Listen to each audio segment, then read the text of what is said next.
Assalamualaikum warahmatullahi wabarakatuh. Alhamdulillah.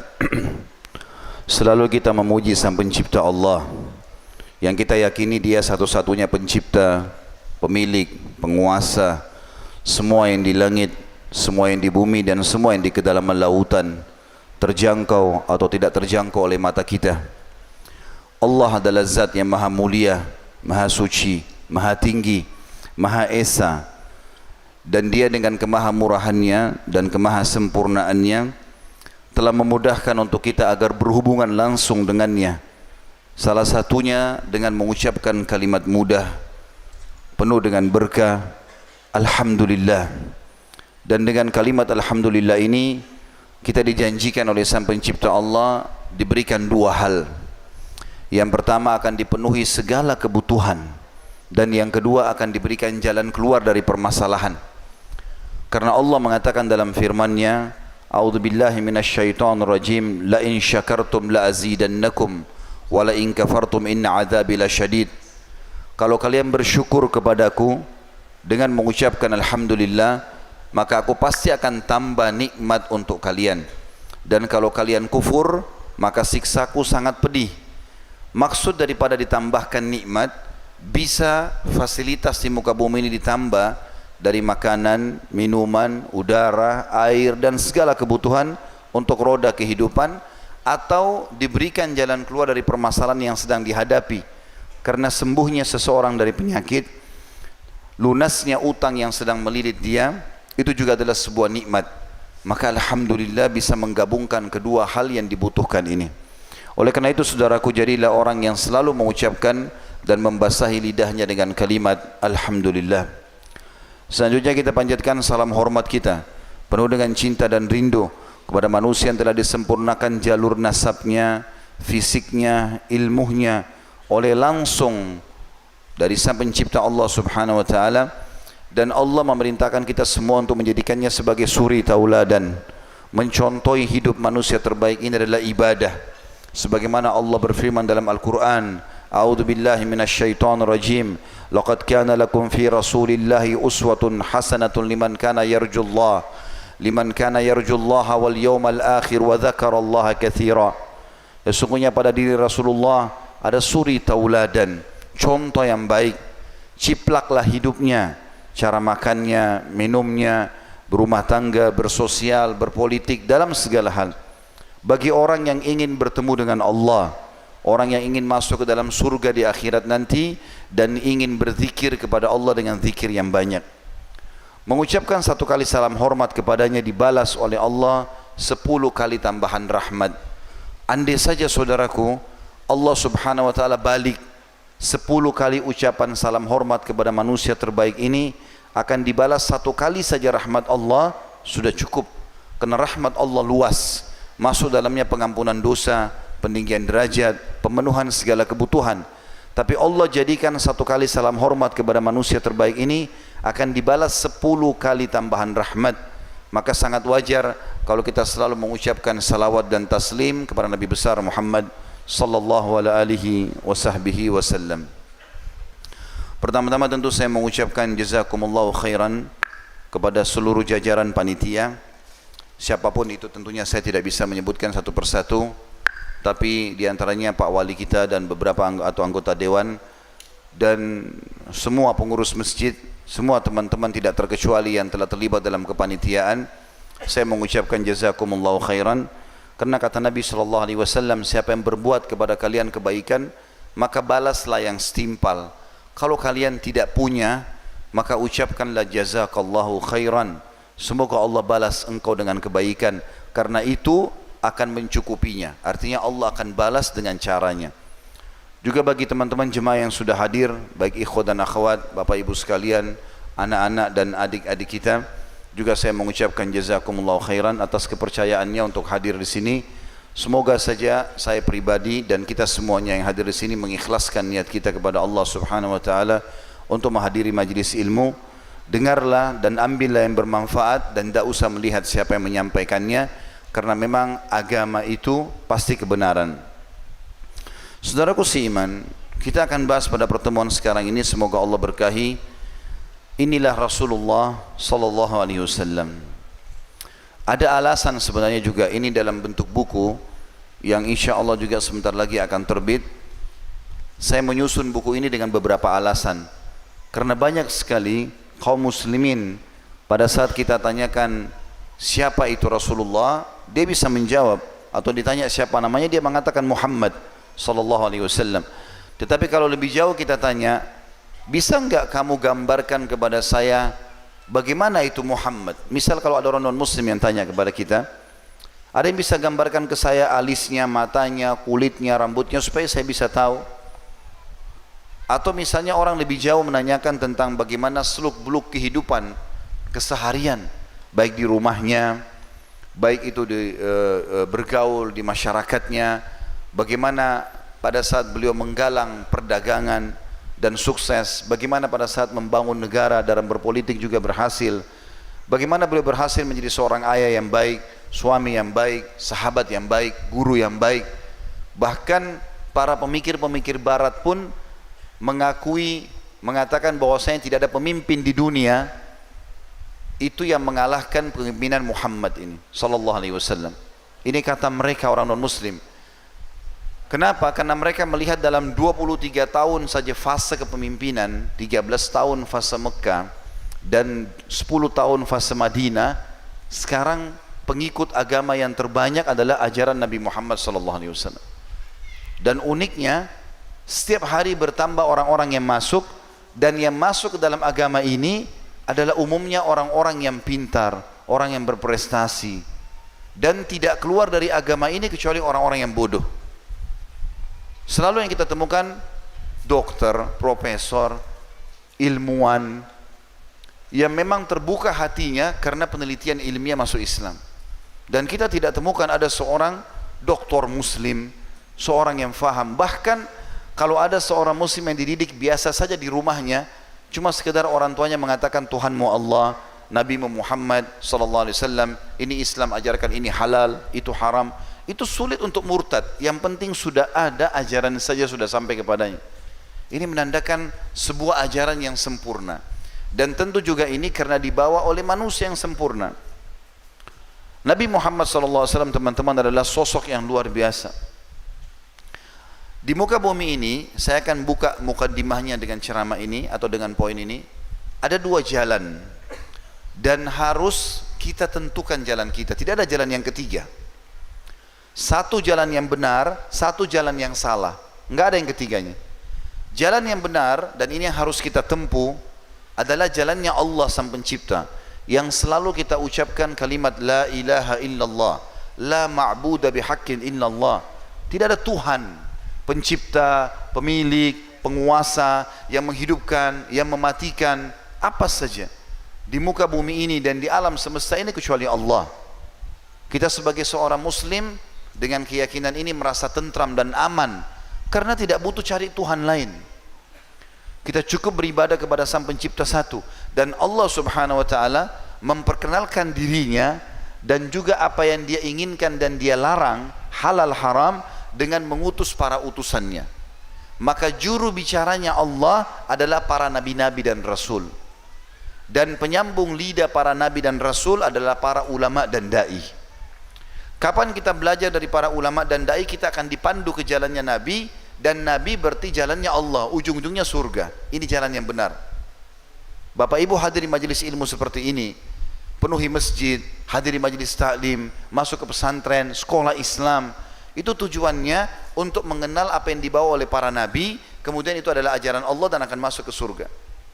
Makanya kata Nabi SAW, siapa yang menempuh jalan menuntut ilmu agama, Allah mudahkan dia jalan menuju ke surga. Jalan yang kedua, ini jalan sesat, iblis, yang kita tahu pimpinan para syaitan. Itu jalannya dia juga ada. Juru bicaranya dukun, peramal, penyamun, penyihir, ahli maksiat. Ujung-ujungnya neraka. Siapa yang menempuh jalan ke sini, berteman dengan pemabuk, dengan ahli maksiat, dukun dan peramal, maka jalannya iblis, ujungnya adalah neraka. Tidak ada jalan yang ketiga, teman-teman. Kalau kita sudah faham poin ini kerangka fikirnya, maka kita akan menempuh jalannya Allah. Dan salah satu dari utusan Allah yang paling sempurna adalah Nabi kita Muhammad sallallahu alaihi wasallam. Allah mengutus 120.000 nabi, di antaranya 313 rasul yang wajib kita tahu namanya, kisahnya. 25 nabi dan rasul. Masih banyak yang kita tidak tahu kisah mereka. Karena itu saja yang dinukil oleh Allah Subhanahu wa taala dan dimasukkan dalam rukun iman kita. Yang keempat, iman kepada para rasul. Nabi, seseorang yang Allah utus seseorang yang Allah utus mengingatkan kaumnya apa yang telah disampaikan oleh nabi dan rasul sebelumnya. Makanya jumlah nabi banyak. Tapi kalau rasul, tadi dari 120.000 nabi, ada 313 rasul. Jumlahnya rasul sedikit. Siapa rasul ini? Orang yang Allah utus membawa syariat baru, hukum-hukum baru yang menghapus syariat atau hukum sebelumnya. Tapi induk agama mereka Islam. Semua nabi-nabi Islam. Tidak ada nabi yang bukan muslim. Makanya Allah mengatakan dalam firman-Nya, a'udzubillahi minasyaitonirrajim, innad dina indallahil Islam. Agama di sisi Allah yang turun dari langit hanya Islam, enggak ada agama lain. Kata Nabi Muhammad SAW, aku dan seluruh nabi-nabi seperti orang anak-anak yang satu induk. Artinya satu ajaran, satu agama Islam, tapi syariatnya yang berbeda-beda nanti. Ada yang dihapus oleh Allah, ada yang ditambahkan, ya. Seperti itulah. Semua nabi-nabi sebelum baginda Nabi Muhammad SAW diutus khusus untuk kaumnya saja. Dari dulu sebelum Nabi Muhammad SAW itu bisa saja satu lokasi, misalnya lokasi, ya, Sumatera Selatan misalnya, dengan mungkin daerah Kalimantan, Sumatera atau Kalimantan, ini dua-dua punya nabi, beda-beda. Kita ambil contoh misalnya, ini contoh tadi ya, saya sebutkan wilayah Indonesia. Contoh realnya adalah Nabi Ibrahim alaihissalam. Lokasi dakwah beliau 3, nggak ada lokasi lain. Lokasinya pertama Babilonia, Irak, yang ada raja zalim namanya Namrud, Allah binasakan. Kemudian pindah ke Palestina, kemudian Mekah, yang beliau akhirnya mengantar Hajar dan Ismail alaihissalam untuk tinggal di sana, dan di situ diterapkanlah syariat Nabi Ibrahim alaihissalam. Nabi Ibrahim punya adik perempuan, punya anak namanya Lut, yang kita tahu dengan Nabi Lut. Itu ponakan Nabi Ibrahim alaihissalam. Juga diutus oleh Allah datang ke wilayah Jordania. Nabi Lut alaihissalam cukup berdakwah di Jordania. Nabi Ibrahim alaihissalam berdakwah di Palestina dan Mekah juga Babilonia. Jadi masing-masing Nabi punya lokasi. Ini paman dan ponakan, lokasinya beda. Begitu zaman sebelum Nabi Muhammad SAW. Nabi bisa sezaman tapi beda lokasi, karena masing-masing diutus untuk kaumnya. Begitu juga kita tahu Musa alaihissalam sezaman dengan saudaranya sendiri Harun. Juga sebagian, ya, umumnya ulama mengatakan ada nabi juga yang hidup semasa dengan Musa, namanya Khidir. Dalam surah Al-Kahfi dijelaskan. Musa alaihissalam lokasi dakwanya Mesir dan Palestina. Itu lokasi dakwah Nabi Musa alaihissalam. Khidir itu wilayah, ya, di atas daerah utaranya Palestina, tepatnya di Turki bagian Asia sekarang. Maka Nabi Musa alaihissalam hidup sezaman dan ketemu. Dalam surah Al-Kahfi diceritakan kisahnya. Jadi ada nabi-nabi. Nabi Musa alaihissalam sezaman juga dengan mertuanya sendiri, Syuaib, yang berdakwah di wilayah Madian. Nabi Isa alaihissalam sezaman sama sepupunya sendiri, Nabi Yahya, sezaman dengan pamannya Nabi Zakaria. Jadi begitu keadaan nabi-nabi sebelum baginda Nabi Muhammad sallallahu alaihi wasallam. Makanya beliau mengatakan dalam hadis yang sahih, sesungguhnya semua nabi-nabi diutus khusus untuk kaumnya, dan aku diutus untuk seluruh alam semesta. Maka setelah diutus Nabi Muhammad sallallahu alaihi wasallam, enggak ada lagi nabi yang sezaman dengan beliau. Enggak ada lagi nabi yang datang setelah beliau. Makanya beliau mengatakan dalam sebuah hadis yang sahih, akan muncul nanti 50 dajjal, pendusta, semuanya mengaku nabi setelah aku meninggal, gitu kan? Dan ketahuilah aku penutup para nabi dan rasul. Teman-teman sekalian, kalau Nabi Muhammad SAW adalah pemimpin para nabi, sebagaimana beliau mengatakan, aku adalah pemimpin anak Adam dan aku akan memimpin para nabi-nabi di hari kiamat nanti, maka berarti beliau yang terbaik. Yang menjadi pengikutnya juga kita ini adalah umat terbaik. Kita ini umat terbaik dibandingkan umat-umat Nabi sebelum kita. Itulah yang Allah jelaskan dalam Al-Quran. A'udzu billahi minasyaitonir rajim. Kuntum khaira ummatin ukhrijat linnas. Kalian ini pengikut Muhammad sallallahu alaihi wasallam adalah umat terbaik yang pernah dikeluarkan di muka bumi ini. Kata Nabi Muhammad sallallahu alaihi wasallam, tidak ada satupun umat sebelum kalian kecuali berharap jadi kalian. Karena nabi-nabi sebelum Nabi Muhammad SAW mengingatkan, nanti akan ada nabi terakhir, penutup para nabi di akhir, namanya Muhammad, namanya Ahmad, dan dia akan memiliki pengikut, yang pengikut ini lebih baik daripada kalian. Maka umat-umat sebelum kita berharap menjadi kita. Juga kita ini teman-teman, karena menjadi pengikut manusia yang terbaik ini, apalagi orang menerapkan syariatnya, mengikuti ajarannya, menikmati yang dihalalkan, meninggalkan yang diharamkan, maka akan menjadi kelompok pertama masuk ke dalam surga. Kata Nabi SAW dalam hadis yang sahih riwayat Bukhari, akulah orang pertama yang akan mengetuk pintu surga. Lalu penjaga surga malaikat berkata, siapa kamu? Aku berkata, aku Muhammad. Lalu malaikat itu mengatakan, aku diperintahkan untuk tidak membuka pintu ini pertama kali kecuali untukmu. Lalu aku pun masuk dan diikuti oleh umatku. Padahal kita umat terakhir, ada umat-umat sebelum kita, cuma kita lebih dulu masuk ke dalam surga karena kemuliaan manusia terbaik ini. Juga dalam hadis yang lain kata Nabi SAW, surga diharamkan untuk nabi-nabi sebelum aku masuk, dan diharamkan untuk umat sebelum umatku masuk. Maka ini karunia yang sangat besar. Oleh karena itu teman-teman sekalian, pertemuan kita beberapa waktu ke depan semoga Allah berkahi, kita ingin lebih mengenal utusan Allah ini, pemimpin kita, dengan tujuan seluruh lini kehidupan kita nanti akan seperti manusia terbaik ini. Karena kita disuruh menjadikannya sebagai suri tauladan. Dan ketahuilah, buah yang jatuh dari pohon tidak akan jauh dari pohonnya. Kita kalau mengikuti manusia terbaik ini, maka kita bukan mustahil bersama dengan beliau sallallahu alaihi wasallam di surga kelak. Maka teman-teman sekalian, kita akan masuk membahas siapa manusia terbaik ini. Dari sisi nasab, jalur keturunan, dan ini dalam Islam juga bagian daripada syariat.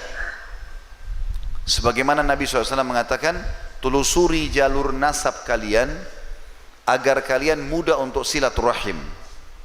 Teman-teman di sini belajar untuk menulis jalur nasab. Nama antum, nama ayah, nama kakek. Kalau ingat ayahnya kakek siapa, kakeknya kakek siapa, maksimal siapa yang kita bisa ingat. Berapa orang bersaudara, siapa saja anak-anaknya, menikah dengan siapa. Buatkan seperti pohon, supaya jalur pohon, supaya kita tahu. Jangan sampai antum duduk satu majelis seperti ini ternyata sepupu dan tidak tahu. Karena itu Nabi SAW mengatakan, telusuri jalur nasab kalian, lebih memudahkan kalian untuk silaturahim, melanjutkan hubungan kekerabatan.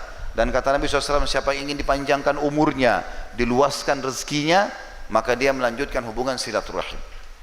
Jalur nasab Nabi SAW ini mulia sekali, karena banyak nabi-nabi di atas kakek-kakek Nabi Muhammad SAW. Saya akan sebutkan jalur nasab beliau. Beliau adalah Muhammad bin Abdullah bin Abdul Muttalib, dan Abdul Muttalib nama lainnya adalah Syaibah. Bin Hashim, Hashim nama lainnya juga Amr. Bin Abdul Manaf, dan ini namanya Al-Mughirah. Bin Qusay, namanya ini Zaid. Bin Kilab, bin Murrah, bin Ka'ab, bin Lu'ay, bin Ghalib, bin Fikhir. Dan Fikhir ini adalah Quraisy. Jadi kalau teman-teman sering dengar suku Quraisy, itu kembali kepada nama orang ini. Nama aslinya dia adalah Fikhir. Jadi orang Arab punya tradisi dari dulu sampai sekarang, sampai hari ini masih berlaku. Kalau seandainya ada orang terkenal di masyarakat, punya kedudukan, punya kepintaran, punya kekayaan, kemudian punya kelebihan fisik, ya, tampan, bergabung semua kelebihan yang memang orang idam-idamkan, maka dia bisa menisbatkan atau ternisbatkan padanya nama suku. Nanti akan keluar suku dia, gitu, ya, nama dia, walaupun ada suku induknya, seperti itulah, ya. Makanya Quraisy ini atau Fikhir, orang yang terkenal dari kakek Nabi SAW dulu, sangat tampan, fisiknya kekar, orangnya punya kedudukan, kaya raya, pinter, maka dinisbatkan nama suku padanya. Bin Malik ayahnya lagi, bin Nadar, Nadar nama lainnya Qais, bin Kanana, bin Khuzaimah, bin Mutriqah atau nama lainnya Amir, bin Ilyas, ya. Dan ini nabi, ya. Nabi Ilyas bin Mudar bin Nidhar bin Ma'ad bin Adnan. Terus saja jalur nasab ini berjalan sampai ke Ismail dan Ibrahim. Itu nama-nama masih banyak, bin Udaid bin Humais, bin Salaman bin Aus bin Buz bin Kamwal, ya. Terus sampai beberapa nama sampailah kepada Ismail dan Ibrahim alaihissalam. Dan di atas Ibrahim ada Azar atau nama lainnya Ta'arah, kemudian bin Nahur bin Saru, ya. Kemudian bin Rau bin Falah bin Abir bin Salah, sampai akhirnya bin Nuh, ya. Dan beberapa kakek ke atas sampai akhirnya bin Syith dan bin Adam alaihissalatu wassalam. Ini tentu jalur nasabnya cukup panjang, tapi ada beberapa nama nabi-nabi yang disebutkan di situ. Nabi Muhammad SAW, teman-teman sekalian, punya beberapa nama, dan ada sebuah hadis yang menggabungkan nama-nama itu. Beliau mengatakan, li khamsu asma, saya punya 5 nama. Ana Muhammadun wa ana Ahmad, saya adalah Muhammad dan nama lain saya Ahmad. Yang paling banyak tertulis dalam Taurat dan Injil 2 nama ini, 2 nama ini.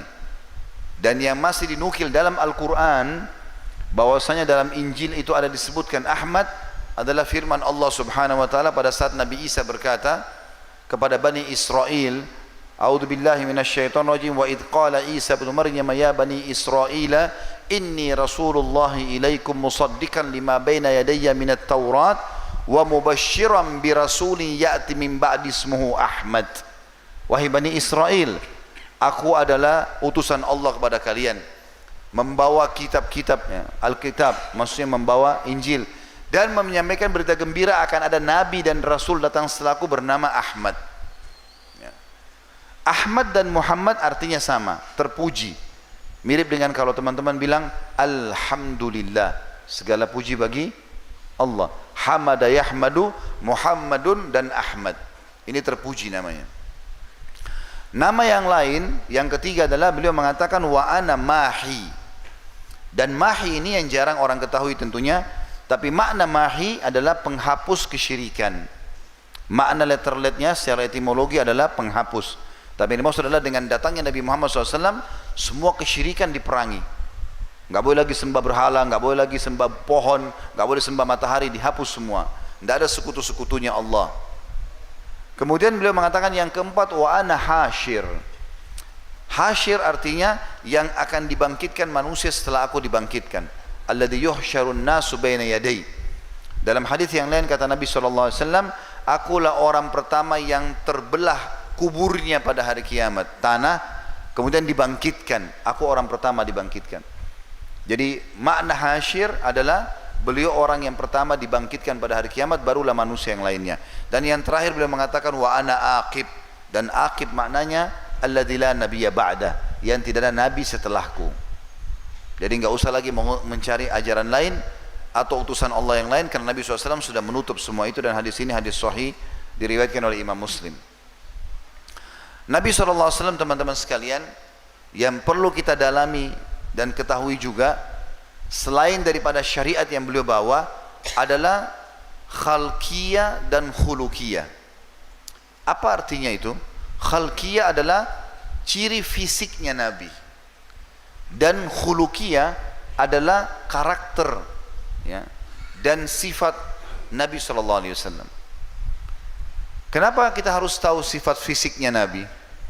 Karena ada sebuah hadis yang berbunyi, siapapun yang melihat aku dalam mimpinya, maka itu berarti aku, karena tidak mungkin syaitan menjelma jadi aku. Berarti kalau orang mimpi Nabi SAW asal cirinya sama, yang akan kita sebutkan sebentar lagi, berarti itu adalah Rasulullah SAW. Itu bukan mustahil. Beberapa orang sahabat mimpi bahkan setelah meninggalnya Nabi alaihi salatu wassalam. Cirinya kalau kita gabungkan hadis-hadis teman-teman sekalian, disebutkan bahwasanya Nabi SAW itu jarbu, dan jarbu itu tidak terlalu tinggi, tidak juga terlalu pendek. Beliau memiliki pundak yang lebar, dada yang bidang, ya, perut yang tersusun dengan sangat keras seperti batu yang tersusun. Jadi Nabi SAW sangat kekar. Beliau memiliki kulit yang sangat putih, saking putihnya sampai pipi beliau kemerah-merahan. Dan beliau memiliki alis yang tebal berbentuk seperti busur panah. Jadi kita lihat busur panah seperti apa, begitulah alis Nabi SAW dan tebal. Kemudian beliau memiliki kedua bola mata, kelopak mata dan bola mata yang besar, yang putihnya putih bersih, yang hitamnya hitam pekat. Sampai beberapa sahabat mengatakan kalau kami ingin bercermin di mata Nabi SAW, kami bisa bercermin karena jernihnya. Nabi SAW memiliki hidung yang mancung dan lancip, dan bibir, pipi dan dahi dalam hadis dikatakan atau dalam riwayat dikatakan itu setara dan sepadan dengan wajah beliau yang tidak bulat dan juga tidak oval.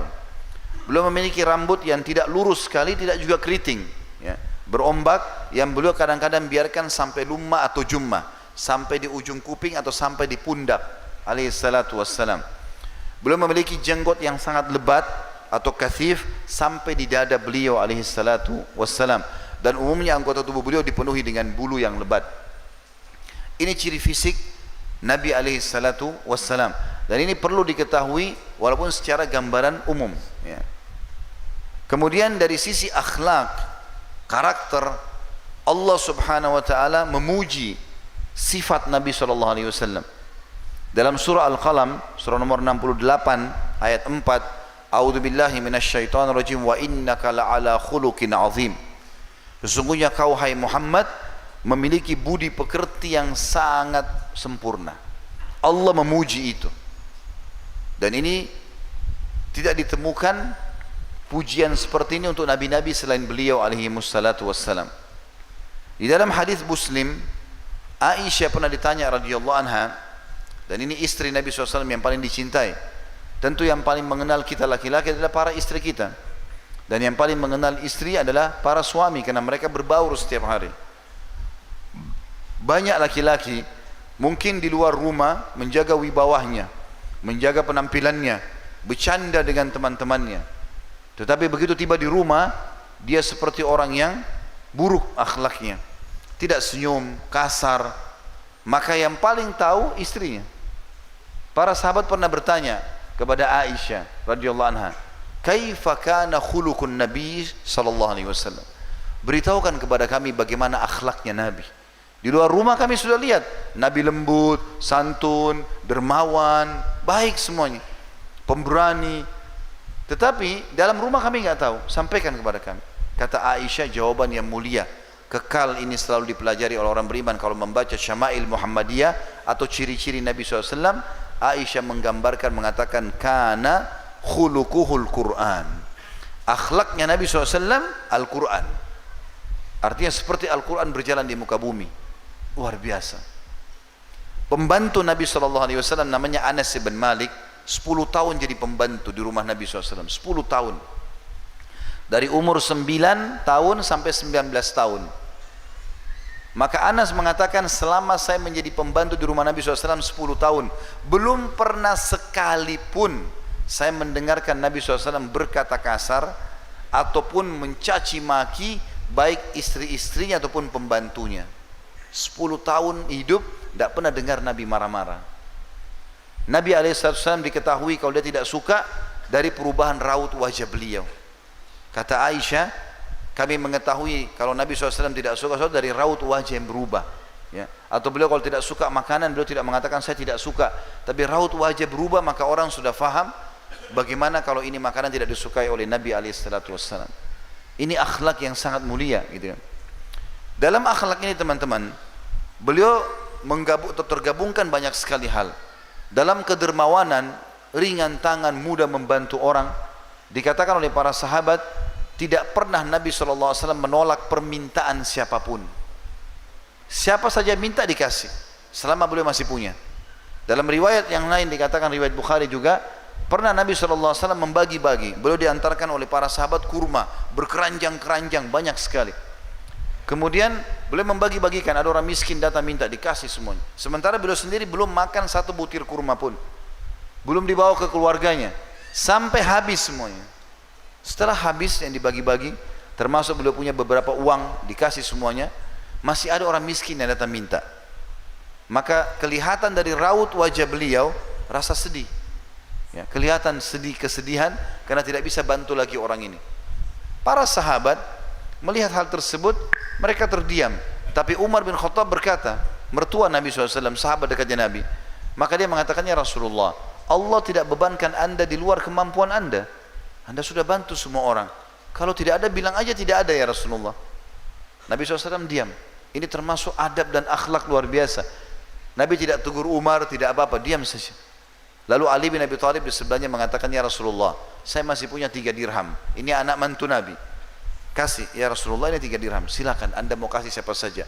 Maka tiba-tiba raut wajah Nabi berubah, senyum, lalu memberikan kepada orang miskin tadi sambil mengatakan, bihadza umirtu. Beginilah aku diperintahkan. Tidak pernah menolak. Ya. Teman-teman sekalian, kalau di depan mata kita ibadah sudah depan mata, maka tugas kita eksekusi, kerjakan. Azan, sholat, bukan saatnya milih tempat di mana mau sholat. Ada orang miskin minta, tugas kita memberi, bukan menilai. Syaitan sering bisikin kita, ya. Begitu orang minta, kayaknya masih kuat nih, ya. Mungkin dia bohong. Syaitan bisikin, kebodohan sebagian orang, oh iya ya, mungkin dia masih kuat, nggak usah, nggak mau dikasih. Padahal Nabi SAW mengatakan dalam hadis, menunjukkan ajaran beliau dan contoh juga beliau contohkan, kalau datang kepadamu seseorang meminta sesuatu sementara dia di atas tunggangannya, di atas kuda atau unta, kalau kita sekarang di atas mobil, dia minta, kasihlah, karena engkau lebih mulia daripada dia. Juga sabda Nabi SAW, tangan di atas yang memberi lebih baik daripada tangan di bawah. Banyak contoh-contohnya. Pernah sekali dalam hadis Bukhari, selesai sholat asar, Nabi SAW baru salam, tradisi Nabi SAW duduk berzikir, baru beliau berdiri. Tapi ini tiba-tiba beliau berdiri dengan sangat cepat, sampai sempat melewatin beberapa pundak sahabat. Mereka kaget, kan ada apa ini Nabi SAW begini. Tapi Nabi juga tidak bicara sama mereka, tidak minta tolong, tidak apa gitu. Maka yang terjadi teman-teman sekalian, tidak lama kemudian sahabat masih berzikir, Nabi SAW balik lagi. Setelah selesai semuanya orang berzikir, ada beberapa sahabat datang mengatakan, ya Rasulullah, kami heran tadi lihat perilaku anda, tidak seperti biasanya. Biasanya habis sholat zikir, ini kok kenapa langsung berdiri dan pergi ke rumah anda? Kata Nabi SAW, tadi saya teringat, waktu sementara pas selesai sholat, saya teringat sebelum asar tadi, ini kan sholat asar, sebelum asar saya udah siapkan sedekah-sedekah yang saya ingin bagikan kepada orang, tapi subhanallah saya lupa. Maka saya pun pergi ke masjid, maka saya pergi ke sana, keluarkan dulu sedekah itu, lalu saya kembali berzikir. Saking gemarnya dengan sedekah, dermawan. Dan ini akhlak Islam, bagaimana kita royal di jalan Allah. Teman-teman kalau ditanya mau kaya, pasti jawabannya mau. Atau punya jawaban lain di sini? Hah? Saya tanya sekarang, mau kaya enggak? Resepnya dalam Islam, kalau kaya itu sedekah. Jadi konsep kapitalis yang mengatakan pangkal kaya menabung, itu salah. Hah? Islam mengajarkan pangkal kaya sedekah. Ketemu nggak antara nabung dengan sedekah? Hah? Nggak bakal ketemu, karena kalau nabung dia akan simpan terus, bahkan sulit dia keluarkan. Islam mengajarkan bukan begitu. Sedekah kau akan kaya. Hadis Bukhari bunyinya seperti itu. Hadis Qudsi, kata Nabi SAW, Allah berfirman, ya bani Adam, unfik alaik. Wahai anak Adam, berinfak di jalanku, aku akan berinfak untukmu. Royal dulu di jalanku, aku akan kasih kamu. Itu konsepnya. Abu Bakar, Umar, Uthman, Ali, Talha, Zubair, sahabat-sahabat Nabi yang mulia, praktekin dalam kehidupan mereka. Zaman dulu tidak ada ilmu akunting kayak kita sekarang, belum ada komputer untuk nyimpan data-data. Mereka konsepnya dapat, keluarin. Dan teman-teman, kalau mau dapat ikan paus, harus kita pakai kapal tanker. Nggak bisa kita pakai kail kecil. Antum celengan masjid lewat, 1.000, 2.000. Lalu minta sama Allah kesehatan, keturunan, selamat dari neraka, masuk surga, 2.000 rupiah. Yang bujang-bujang minta jodoh yang cantik, yang tinggi, yang kaya, 2.000. Gimana caranya? Coba teman-teman belajar sekarang, konsepnya beda. Dan saya juga dulu begitu waktu kecil, pernah dibelikan celengan untuk nabung. Sekarang saya ubah pola itu. Setelah saya belajar teori agama, saya ubah. Maka anak-anak saya tidak ada yang saya belikan celengan. Kenapa? Kalau kita belikan celengan, kita ajarin dia nabung. Dia nabung, dia nggak akan sedekah. Sekarang ubah teman-teman. Kasih duit dia kalau dia pergi sekolah. Kemudian bilang, nak, nanti kalau sholat di musola dekat sekolahmu, masukkan uang ke celengan ya. Nanti kalau ada temanmu yang tidak punya, kasih, bantu. Ajarin sedekah dari awal. Karena sifat Nabi Muhammad SAW adalah, kata Abdullah bin Mas'ud, beliau lebih ringan, lebih cepat dalam bersedekah daripada angin yang menghembus. Gak pernah nolak orang. Itu karakter Nabi SAW. Dalam hal keberanian, lebih jauh lagi. Sampai Ali bin Abi Thalib mengatakan radhiyallahu anhu, kalau kami sedang di kancah peperangan dan menemukan musuh lagi besar atau dari pesat-pesatnya menyerang kami, kami semua berlindung di belakang Nabi SAW. Banyak pemimpin, mereka cuma tahu teriak-teriak dari luar. Pasukannya kalah, menang, ada yang mati, ya, urusan mereka. Tapi Nabi SAW tidak. Begitu beliau motivasi perang, beliau ada di depan. Beliau yang memimpin peperangan sallallahu alaihi wasallam. Itu kan, pemberani sekali. Bahkan beliau punya keterampilan perang yang luar biasa. Beliau ahli gulat, beliau ahli pedang, ahli panah, ahli semuanya. Waktu perang Uhud, pasukan muslimin terdesak. Lalu pasukan Quraisy 2.000 orang lebih mau menyerang. Pada saat muslimin lagi terdesak dan banyak luka, maka Nabi SAW mengatakan kepada Ali bin Abi Thalib, berikan kepada aku lembing tombak kecil. Lalu kata Ali bin Abi Thalib, Nabi SAW pun mundur, kemudian maju ke depan melempar lembing tersebut dengan kerasnya, saking kuatnya lemparan Nabi sampai kami semua terpental. Sampai kami semua terpental. Lalu kemudian terarahlah ke orang Quraisy, dan saking kuatnya lembing tersebut, gara-gara itu orang-orang Quraisy ragu untuk maju. Beliau pemberani sallallahu alaihi wasallam, dan beliau selalu berdoa dan mengajarkan kita sebagai umatnya doa, Allahumma inni a'udzubika minal jubni wal bukhl. Ya Allah, jauhkan kami dari sifat pengecut dan sifat pelit, tidak mau bersedekah. Nabi SAW orang yang sangat lembut, baik, ya. Sampai pernah beliau utangkan uang, atau maaf, beliau pernah utang kurma kepada pendeta Yahudi. Beliau punya anak mantu Utsman bin Affan kaya raya. Ada sahabatnya, ada mertuanya Abu Bakar kaya raya. Tapi beliau tidak pernah minta, mengemis tidak mau.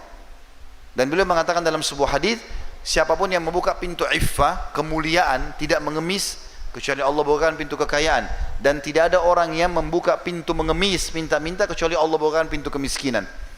Maka Nabi SAW tidak meminta. Beliau pergi ke satu orang Yahudi, utang, akan dibayar jatuh tempo. Subhanallah, belum masuk batas jatuh tempo, Nabi SAW lagi duduk di masjid, kemudian lagi nyampaikan ceramah kepada para sahabat, lagi ngobrol. Yahudi ini tiba-tiba muncul. Dia berdiri di sebelah Nabi SAW, Nabi lagi duduk. Waktu itu Nabi sebagai Nabi dan sebagai Raja, menguasa. Dan orang Yahudi ini juga salah satu masyarakatnya, karena beliau pemimpin di Madinah. Maka tiba-tiba tanpa ada angin, ada apa, Yahudi ini tiba-tiba melihat imamah Nabi, terlihat di kepala, lalu ada kain yang turun, diletakkan di pundak sebelah kiri, dari kanan turun ke kiri. Lalu Yahudi itu tarik dari belakang sisa imamah itu, sehingga leher Nabi tercekik di depan para sahabat. Maka melihat hal tersebut, Umar bin Khattab di depan marah, ya. Lalu dia henuskan pedangnya, memberikan atau menunggu isyarat dari Nabi, bunuh Yahudi ini atau enggak gitu. Lalu Nabi SAW, Umar terdiam karena Nabi SAW tenang saja dalam kondisi lehernya tercekik. Lalu Nabi balik ke Yahudi tersebut, bicara dengan baik sekali. Beliau mengatakan, ada apa hai Yahudi? Dia bilang, hai Muhammad, bayar utangmu. Padahal banyak sahabat itu tidak tahu Nabi utang. Orang ini yang sampaikan, hai Muhammad, bayar utangmu. Karena saya tahu orang-orang Quraisy suka menunda-nunda bayar utang. Jadi sudah nagih, kasar lagi, lalu menghina lagi suku Nabi SAW, gitu kan. Maka yang terjadi, Nabi SAW dengan tenang, ya, dengan diam, dengan sangat tenang, dia mengatakan, bukankah belum tiba waktunya? Kan belum jatuh tempo. Dia bilang, walaupun saya mau sekarang kau bayar. Nabi SAW menghadap ke Umar. Karena tadi sahabat-sahabat Nabi yang lain pada diam, Umar yang henuskan pedang. Lalu dia mengatakan, Nabi SAW mengatakan, hai Umar, pergilah ke Baitul Mal, ambil 20 sa' kurma. Jadi 20 genggaman tangan utangnya Nabi, ambil dari Baitul Mal, bayarkan utang saya. Lalu tambah lagi 20 sa'. Kata Umar, ya Rasulullah, 20 sa' pertama utang anda, 20 sa' kedua untuk apa? Kata Nabi SAW, hukuman karena kenapa kau menakut-nakuti dia. Umar mana yang dihardik oleh Nabi SAW? Umar jalan ke Baitul Mal, Yahudi ini ikut dari belakang. Umar ini sudah jengkel sekali sama si Yahudi ini. Begitu tiba di Baitul Mal, Umar tata rapi 20 sa', dihidangkan, ini punya kamu. Begitu dia mau siapkan 20 sa' yang kedua, yang bonus buat dia, maka Yahudi itu bilang, gak usah hai Umar. Kata Umar, ini bukan urusanmu, ini perintah Rasulullah SAW. Kata dia, sebentar hai Umar, boleh saya bicara sebentar? Kata dia, silakan. Dia bilang, hai Umar, apa kau tahu siapa saya? Kata Umar, saya nggak mau tahu siapa kamu. Kena marah sekali Umar sama dia. Dia bilang, saya Fulan bin Fulan. Rupanya ini pendeta Yahudi. Orang ini pendeta Yahudi dan namanya masyhur. Cuma kan zaman dulu nggak ada kamera, orang nggak bisa lihat foto. Kalau kecuali ketemu fisik baru tahu kan. Sekarang kita biar tidak pernah ketemu, lihat fotonya sudah tahu orangnya. Umar bilang, apa kau betul dia? Dia bilang, iya. Saya tahu kau adalah pendeta Yahudi dan kau tahu ini adalah Rasulullah. Kenapa kau lakukan itu? Kata Yahudi itu apa? Hai Umar, apa kau kira saya orang gila? Datang ke masjid kalian, mencekik Nabi dan raja kalian, berkata kasar sama dia, itu mempertaruhkan nyawa saya. Saya sudah tahu, bisa saja tadi kalau Nabi kalian suruh, mungkin kau sudah menebas leherku. Itu sudah saya siap pertaruhkan. Kata Umar, kenapa kau lakukan? Dia bilang, sebenarnya hai Umar, saya ini sudah lama mau masuk Islam.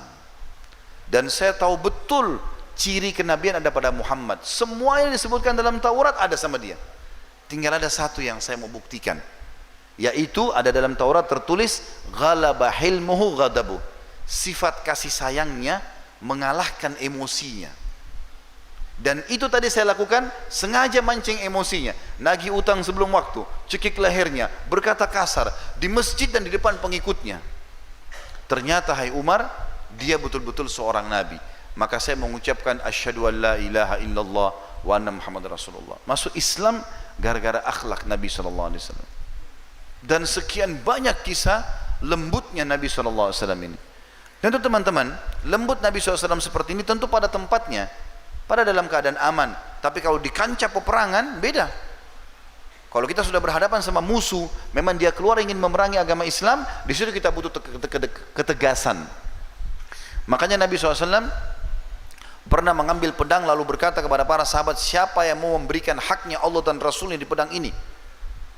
Ada beberapa sahabat berdiri sampai terakhir Abu Dujana, Syammah bin Harith radhiyallahu anhu, lalu berdiri mengatakan, ya Rasulullah, apa haknya Allah dan Rasulnya di pedang itu? Kata Rasulullah SAW, engkau mengambilnya dan menghantamkan ke musuhmu sampai bengkok. Kalau di kancah perang, hukum mereka. Tapi selain itu nggak boleh. Berlemah lembut dengan mereka, menjadikan mereka sebagai mad'u, tempat untuk didakwahi, ya.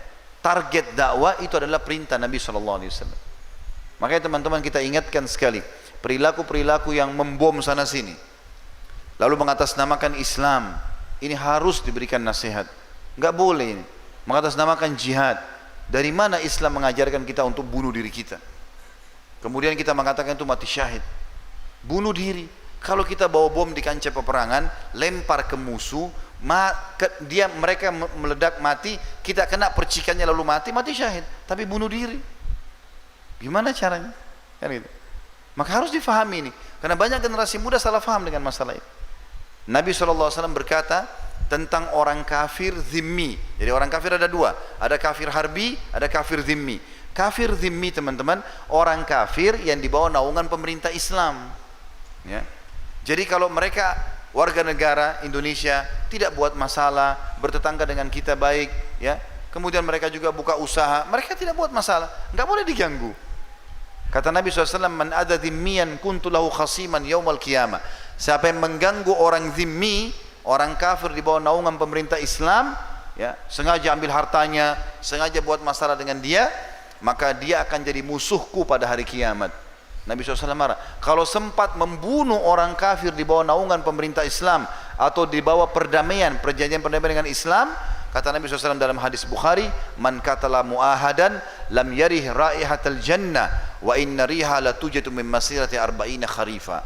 Siapa yang membunuh orang kafir yang di dalam akad perdamaian dengan umat Islam, mereka enggak buat masalah, maka dia tidak akan mencium bau surga, dan bau surga tercium dari jarak 40 tahun. Jadi tidak boleh ganggu.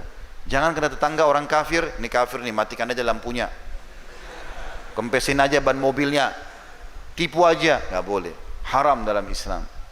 Ada hukum, Nabi SAW contohkan. Tapi yang kedua, kafir harbi, orang kafir yang keluar bawa senjata mau merangin kita. Nah di situ kita tunjukkan keberanian, hukum mereka, karena mereka sudah berani. Makanya Nabi SAW menghukum Quraisy di Badr, di Uhud, ya, di Khandaq, ya, ini semua di Hunain.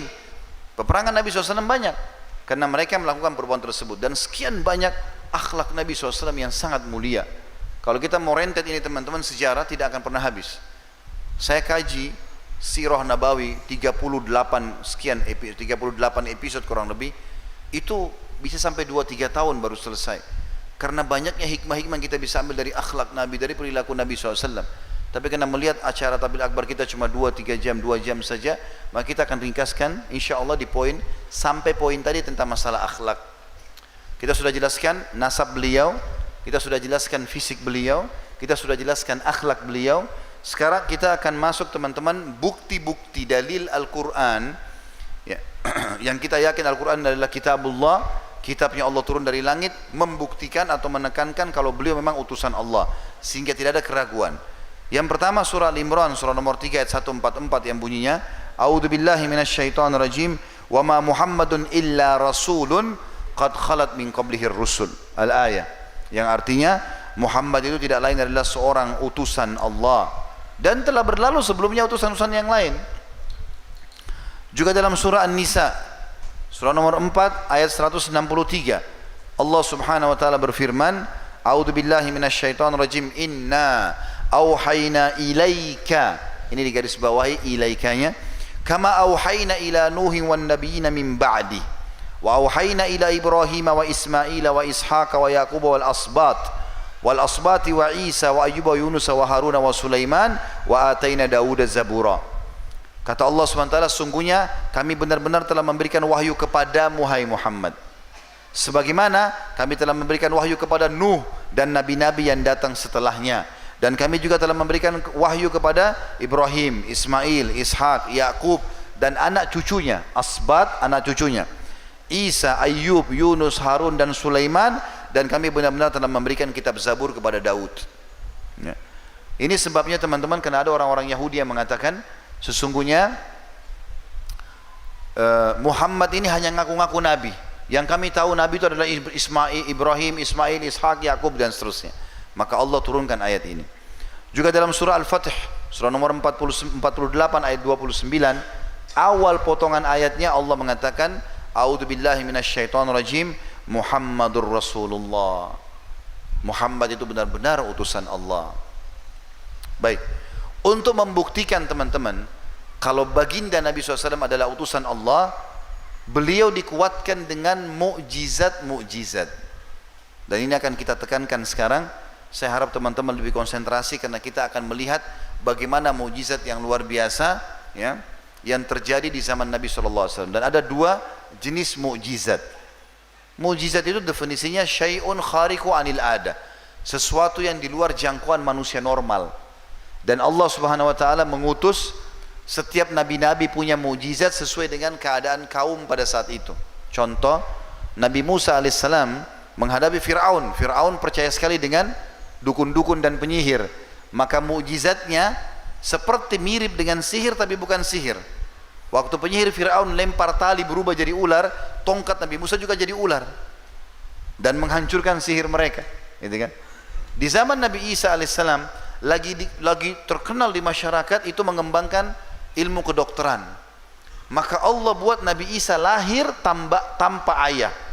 nggak ada sperma. Mustahil di alam manusia sekarang rahim wanita tidak pernah ada setetes sperma masuk lalu hamil, nggak mungkin. Mustahil, sampai hari kiamat nggak terjadi. Tapi Allah SWT buat itu untuk menunjukkan kemahabesarannya.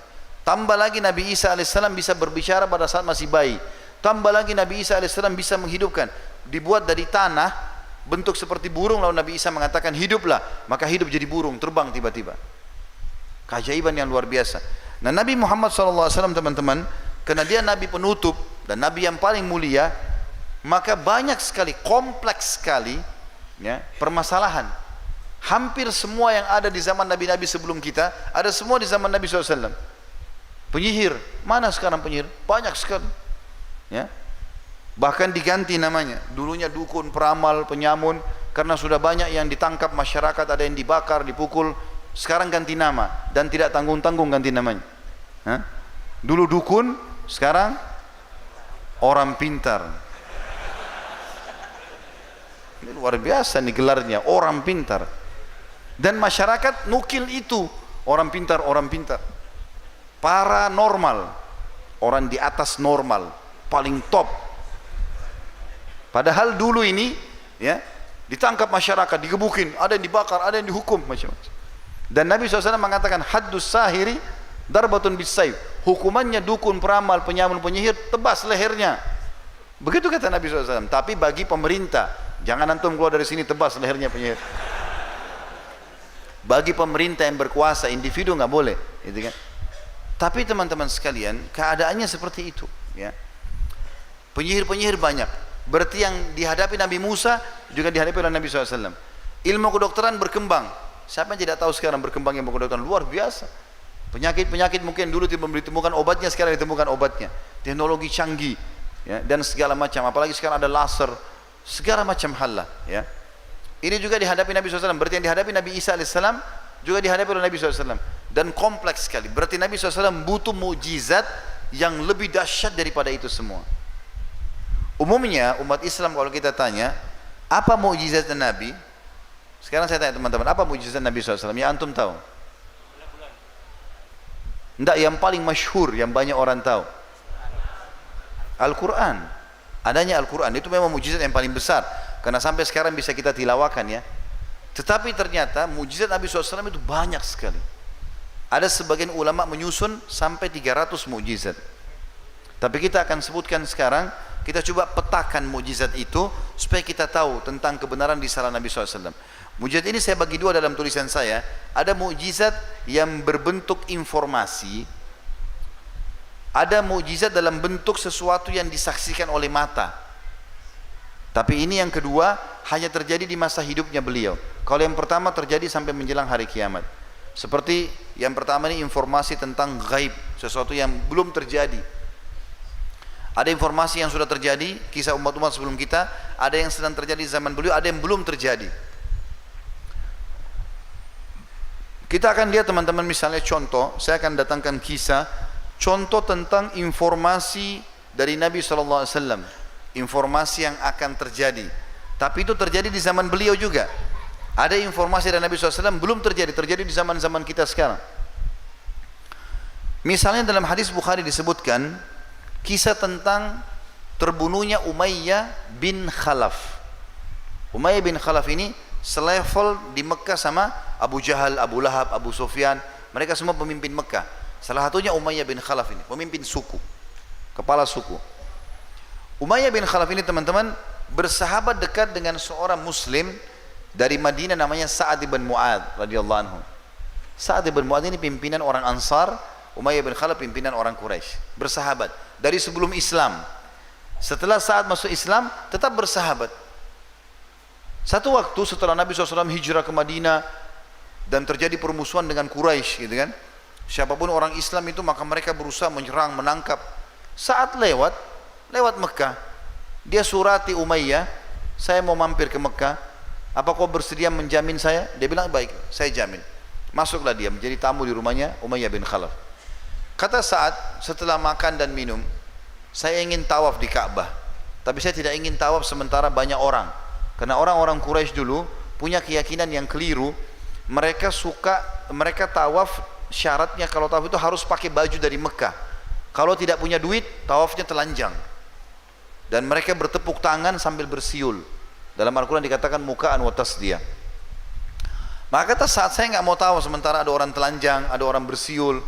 Coba lihatkan saya Ka'bah kapan kosong, saya mau tawaf. Dan zaman dulu itu orang kalau malam, kayak kita sekarang jam 10, jam 11 malam sudah kosong, nggak ada lagi orang tawaf di situ. Sebelum masuk Islam di Mekkah ceritanya. Kemudian kata Umayyah, baiklah. Umayyah pergi kumpul sama teman-temannya Abu Jahal, Abu Lahab segala macam. Setelah selesai, kemudian dia pulang ke rumah, dia lihat Ka'bah sudah kosong, dia bilang sama Sa'ad, sekarang kosong, ayo saya temanin kamu. Pergilah mereka berdua ingin tawaf di Ka'bah. Begitu mau tawaf di Ka'bah, datang Fir'aunnya umat ini, Abu Jahal. Ya. Abu Jahal ini julukannya di Mekah Abul Hakam, orang yang sangat bijaksana, orangnya gagah, tinggi, pinter, ya, bisnisnya berhasil, sampai dikasih julukan Abul Hakam. Nabi SAW suruh ubah menjadi Abu Jahal. Abu Jahal ini orang yang super goblok. Kenapa? Karena teman-teman pernah Abu Jahal ini sama Abu Sufyan itu malam hari waktu orang lagi tidur, nanti ingatkan saya kembali ke kisah tadi ya. Maka Abu Jahal ini pergi ke sudut rumah Nabi, Abu Sufyan juga sudut rumah yang Nabi yang lain, ada lagi satu temannya di belakang rumah Nabi. Mereka semua dengar ayat Al-Quran. Jadi diam-diam dengar ayat Al-Quran dari malam Nabi tahajud sampai pagi. Kalau sudah menjelang mau terbit matahari, Nabi sudah berhenti, mereka pisah. Rupanya 3 orang ini bertemu.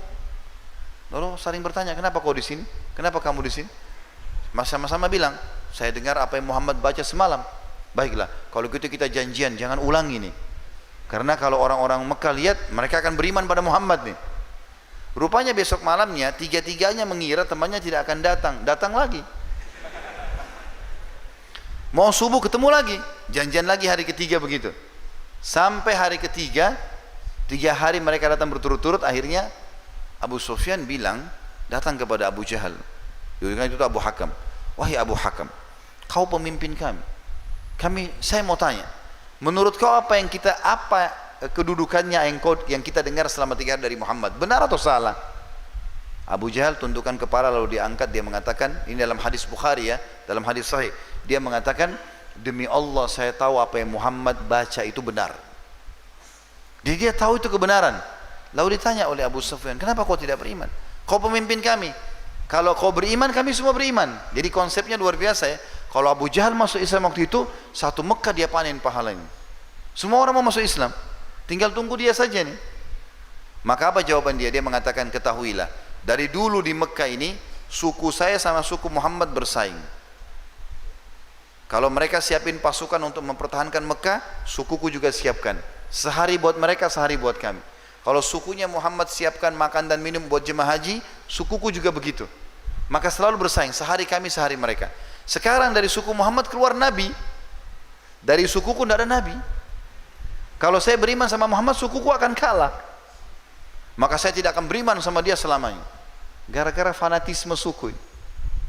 Setelah sampai ke Nabi berita itu, Nabi bilang, dia Abu Jahal. Ini orang goblok luar biasa. Kalau dia beriman, maka semua orang masuk Islam. Baik, saat kita kembali kisah tadi, saat sama Umayyah lagi mau tawaf, datang Abu Jahal nih. Lalu dia bilang, hai Umayyah, siapa yang di sebelahmu itu?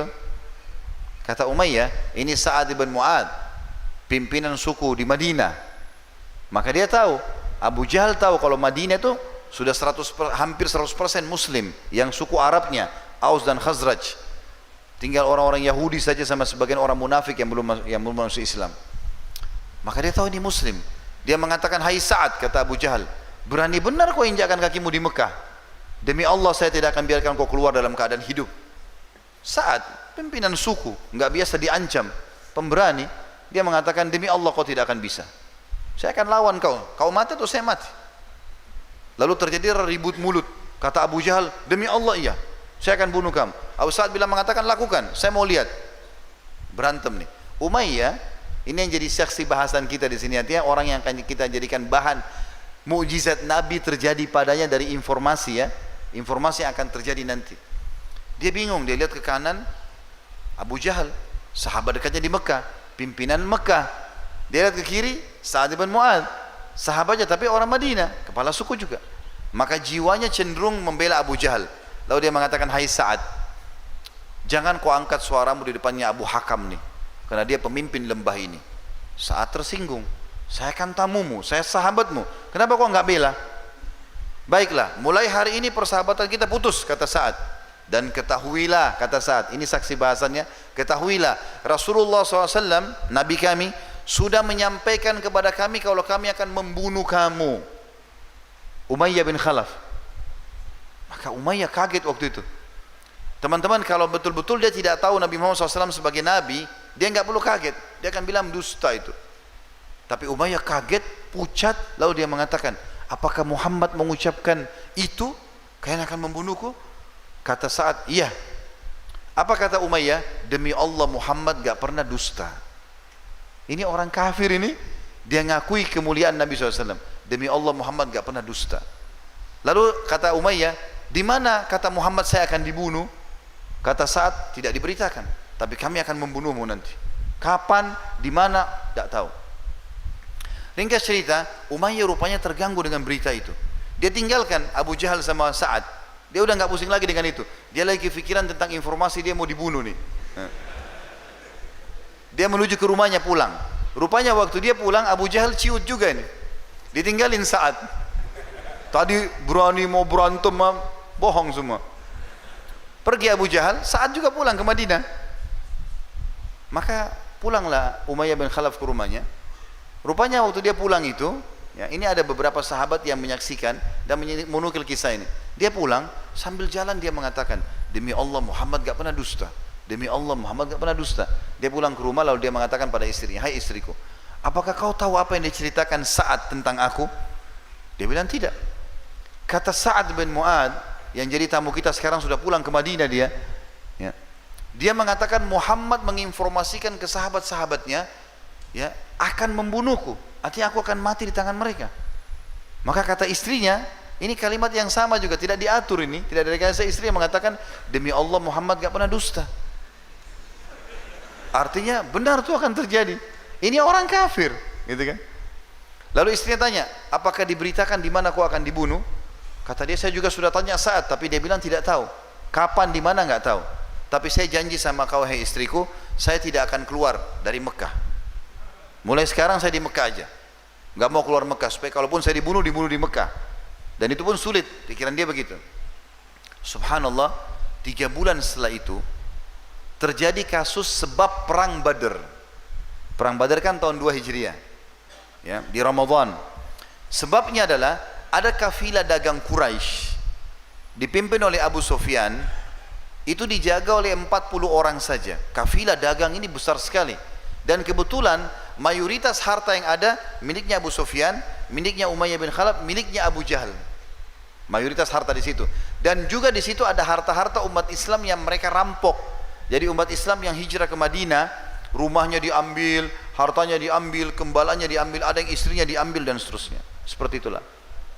Maka yang terjadi teman-teman sekalian, Nabi SAW dengar, Nabi kumpulin orang-orang muhajirin, memang yang punya hak di Mekah, rumahnya dirampas segala macam.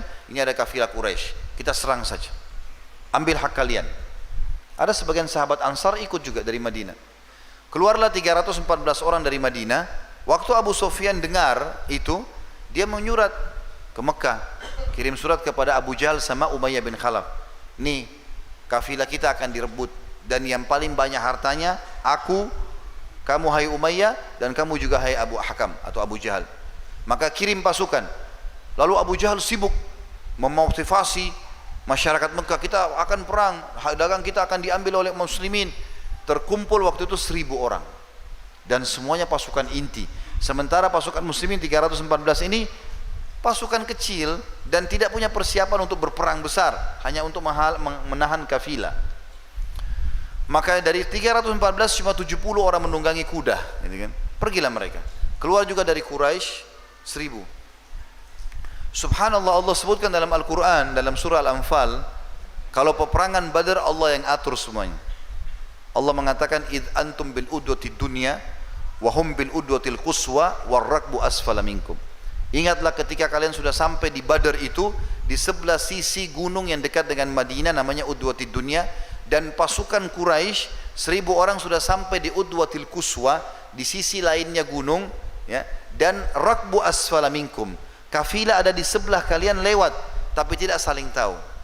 Walau tawa'attum lakhtalaftum fil mi'ad, kalau kalian janjian pasti kalian tidak akan terjadi peperangan. Walakin, ya, tapi Allah Subhanahu wa taala menentukan sesuatu yang Allah inginkan.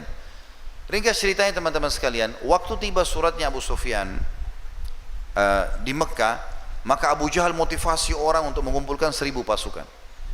Waktu Abu Jahal lagi motivasi orang untuk kumpul berperang, bentuk pasukan, dia lihat Umayyah bin Khalaf duduk depan Ka'bah dan ada 300 personil perang duduk dari sukunya, nggak bergerak, nggak ikut-ikutan persiapan perang. Abu Jahal kaget, dia datang kepada majelisnya Abu Umayyah, lalu dia mengatakan, "Hai Umayyah, kenapa kau tidak siap-siap? Bukankah hartamu juga banyak di situ?" Dia bilang, "Demi Allah saya nggak akan keluar," kata Umayyah bin Khalaf. Kata Abu Jahal, "Kenapa?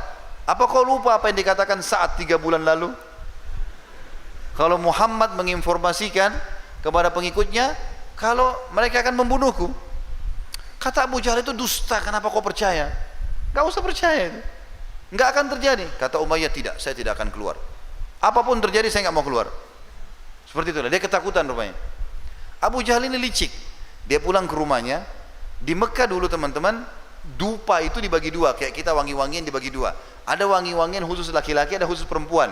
Jadi kalau lewat laki-laki pakai yang bawa perempuan, ini berarti tanda tanya, ini berarti banci. Maka Abu Jahal ambil dupa istrinya. Ini masyhur, kalau ini dupa perempuan, diambil, dibakar sama dia, dibawa ke dekatnya Umayyah. Lalu dia mengatakan, "Tatayyab, ini pakai hai Umayyah." Umayyah cium, bawa perempuan. Kata Umayyah, "Kenapa kau kasih saya ini minyak wangi perempuan?" Dia bilang, "Kau kan perempuan, pengecut, tidak mau perang." Maka karena emosi Umayyah tepis tempat dupa tersebut. Dia bilang, "Saya akan ikut." Dia pulang ke rumahnya, dia bilang sama istrinya, "Siapkan pasukan, siapkan pakaian perang saya." Kata istrinya, "Apa kau mau ikut?" Dia bilang, "Iya." Istrinya ingatkan, "Apa kau lupa yang dikatakan saat 3 bulan lalu? Muhammad telah memberitakan pengikutnya akan membunuhmu." Maka dia bilang, "Iya, tapi saya dipermalukan oleh Abu Hakam, saya dianggap perempuan, maka saya akan keluar sebentar, beberapa langkah dari luar, maka nanti saya kembali." Begitu kisahnya. Maka keluarlah dia. Subhanallah, takdir Allah berbeda dan mukjizat Nabi kelihatan. Apa yang terjadi? Setiap pasukan Quraisy istirahat, Abu Jahal pertama kali datangi Umayyah. "Hai Umayyah, kau yang berdiri di depan." Dijaga terus Umayyah supaya nggak pulang. Karena kalau dia pulang, 300 orang pulang sama dia.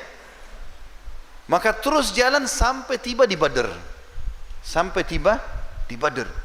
Dan di Badr, subhanallah, peperangan ini luar biasa. Seluruh pimpinan Quraisy yang ada ikut pada saat itu terbunuh. Abu Jahal terbunuh, Umayyah bin Khalaf terbunuh, Utbah terbunuh, Utbah bin Rabi'ah, Syaibah bin Rabi'ah, Walid bin Utbah. Banyak pimpinan mereka mati, semua terbunuh. Dan ini unik sekali ceritanya untuk Umayyah bin Khalaf ini, yang menunjukkan mukjizat Nabi apa? Umayyah bin Khalaf ini dulu tuannya Bilal, yang siksa-siksa Bilal dulu di Mekah. Nah ini Umayyah yang taruh batu panas di dadanya, ini orangnya, Umayyah ini, ya. Anggaplah sekarang kita, ya, hukum Umayyah dengan cerita. Karena di sini Umayyah teman-teman datang, kemudian dia rupanya karena badannya besar jatuh dari kuda. Pasukan Quraisy kocar-kacir, lari semua ke Mekah. Lari semua ke Mekah. Pulang, yang lain banyak tertawan. Maka Umayyah bin Khalaf ini dia lihat Abdurrahman bin Auf lewat, sahabat Nabi yang dia masuk surga, dari 10 orang yang masuk surga. Dulu di Mekah namanya Abdurrahman bin Auf ini Abdu Wud. Wud itu berhala mereka, hambanya Wud, gitu. Maka dia bilang, "Hai Abdu Wud." Abdurrahman nggak mau balik, karena itu nama jahiliyah. Dan di situ waktu itu Abdurrahman lagi ngumpul-ngumpulin pedang, perisai, harta rampasan perang, gitu kan. Itu bisa jadi halal bagi muslimin. Dipanggil lagi, "Wahai Abdu Wud." Tidak mau balik. Lalu dia panggil, "Wahai Abdu Ilah." Ya, anak hambanya Tuhan. Abdurrahman balik. "Kenapa wahai Umayyah?" Abdurrahman juga pemimpin dulu, ada orang yang dikenal di Quraisy. "Kenapa?"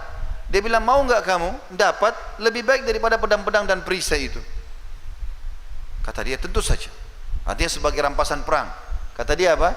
Tawan saya. Kau tahu kedudukanku di Quraisy. Kau minta apa saja akan dibayar. Tawan saya, daripada pedang-pedang itu kau ambil. Abdurrahman berpikir, benar juga nih. Pedang berapa nilainya? Ini manusia besar nilainya nih. Maka sama Abdurrahman dipegang tangannya. Mau dibawa ke kemah Nabi SAW dan disampaikan, ya Rasulullah, ini tawananku. Gitu kan? Belum sampai di kemah Nabi, Bilal lewat. Bilal dulu yang disiksa sama dia nih. Bilal lewat, Bilal bilang, Umayyah bin Khalaf, Ra'sul Kufur. Kau ini pemimpinnya orang kafir. Demi Allah, kalau bukan kau mati, saya mati. Kata Abdurrahman, Bilal, tawananku. Jangan ganggu. Gitu kan. Kata dia, tidak bisa demi Allah. Harus mati. Abdurrahman selalu tahan. Jangan, ini tawanan saya. Artinya antara Abdurrahman sama Bilal ini mau nahan, ini mau bunuh. Bilal lihat, setiap kali dia mau arahkan pedangnya ke Umayyah, pasti Abdurrahman tahan sama badannya. Ini muslim, tidak mungkin kena pisau, pedang, nanti berdosa dia. Dia rupanya Bilal lihat di kancah peperangan ada beberapa orang-orang Ansar asli Madinah. Berapa 5-6 orang. Lalu kata Bilal, wahai saudara-saudaraku Ansar, kesinilah. Datang mereka. Apakah kalian ingat cerita dulu ada orang siksa saya di Mekah? Kata mereka, iya. Yang taruh batu panas, iya. Yang pukulin saya, ini orangnya. Ini orang, tunjuk Mai. Ini orangnya, bunuh dia. Kata Bilal. Kata mereka, ini betul Umayyah. Demi Allah harus mati ini. Kata orang-orang Ansar. Kata Abdurrahman, tidak boleh saudara-saudaraku Ansar. Ini tawananku, jangan diganggu. Bilal lalu terus motivasi mereka, dia yang pukul saya, dia yang taruh batu panas. Sampai orang Ansar setuju sama Bilal. Nggak bisa Abdurrahman, kau cari tawanan lain, bunuh orang ini. Saking maunya Abdurrahman bela, karena dia pikir ini orang kaya, bisa dapat harta nanti dari dia. Disuruh Umayyah bin Khalaf tidur, tergeletak di padang pasir di situ, di tanah. Lalu Abdurrahman tidur di atasnya. Nggak boleh ada yang ganggu, tawananku ini. Kata Bilal, tusuk dari bawah. Ditusuk dari bawah kiri kanan sampai akhirnya Umayyah bin Khalaf mati. Dan subhanallah, mukjizat Nabi terbukti. Dan mati dengan kemahadilan Allah di tangannya orang yang pernah dia siksa, Bilal, gitu kan, radhiyallahu anhu. Dan ini teman-teman mukjizat yang luar biasa. Bagaimana tentang informasi ini terjadi? Ini informasi yang akan datang. Sekarang kita hubungkan ini dengan informasi yang sedang terjadi. Waktu sudah selesai kasus Umayyah bin Khalaf segala macam ini, rupanya ada 60 tawanan Badr. Nabi SAW iklankan, siapa yang mau menebus tawanan Badr, silahkan. Orang-orang Quraisy banyak datang dari Mekah, keluarganya yang masih ditawan dibayarin apa, ditebus dengan emas, dengan perak. Di Mekah ini rupanya ada anaknya Umayyah bin Khalaf tadi, namanya Safwan. Safwan ini nanti pembebasan kota Mekah masuk Islam, tapi di situ waktu itu dia masih kufur di perang Badar. Dia sekarang karena ayahnya mati, maka dia menggantikan jadi kepala suku. Di sebelahnya ada satu teman dekatnya namanya Umair ibn Wahab al-Jumahi. Ini juga nanti masuk Islam. Safwan ini ayahnya mati terbunuh. Umair ibn Wahab Jumahi ini anaknya tertawan. Dua orang bersahabat duduk depan Ka'bah. Lalu kemudian mereka saling ngobrol satu sama yang lain. Kata Umair, kata Safwan, sungguh tidak ada lagi nikmatnya hidup ya. Setelah orang-orang Quraisy banyak terbunuh, kita dipermalukan di Badar, 300 orang mengalahkan 1000 orang. Harta-harta kita banyak direbut, gitu kan? Ayah saya pun terbunuh, anakmu tertawan. Maka kata Umair, demi Allah, andai saja ada yang siap menanggung utangku dan juga ya menanggung istri anakku, maka aku akan ke Madinah sambil dihenuskan pedangnya untuk membunuh Muhammad. Kata Safwan, kalau begitu anggap sekarang utangmu lunas, saya akan tanggung. Istri anakmu saya akan tanggung. Pergilah ke Madinah, bunuh Muhammad. Kata Umair, baiklah. Pergilah Umair ke Madinah. Di Madinah ini teman-teman, tawanan-tawanan Badar yang 60 orang lagi diikatin di tiang-tiang. Ada keluarganya datang mau tebus. Ini kan? Maka datanglah Umair ini Tapi dia punya zaman dulu ada tradisi juga ya. Kalau orang taruh pedang di pinggang kanan atau pinggang kiri, ini cuma bisa model atau mungkin dia bersiap-siap saja kalau ada peperangan. Tapi kalau orang mau membunuh, itu dia ikat di dadahnya, pedangnya di sebelah kanan pundaknya, dia tinggal tarik. Itu tradisi orang Arab dulu. Umair ini datang, dia gantung pedang, diikat di dadanya. Dia lupa itu. Maka dia turun dari kudanya, dia datang sampai kuda. Umar melihatnya, lalu Umar mengatakan, aku mengetahui niat buruknya Umair karena pedangnya. Aku pun mengikutinya, tapi tiba-tiba dia sudah ada di hadapan Nabi sallallahu alaihi wasallam. Begitu dia ada di hadapan Nabi, lalu Nabi SAW lihat dia. Sahabat tiba-tiba ngerumun. Lalu kata Nabi SAW, wahai Umair, jujur denganku, kenapa kamu datang dari Mekah ke sini? Kata dia, aku ingin menebus anakku. Gitu kan? Kata Nabi SAW yang kedua kali, wahai Umair, jujur padaku, kenapa kamu datang ke sini? Umair alihkan pembicaraan. Kalian memang kuat, kalian sudah menang di Badar, kami banyak yang terbunuh, kami kalah, kami dipermalukan. Nabi SAW bukan butuh tuh jawabannya. Nabi tanya yang ketiga kali, wahai Umair, jawab jujur sekarang yang ketiga kali saya tanya. Kenapa kau datang? Dia bilang, saya mau tebus anak saya.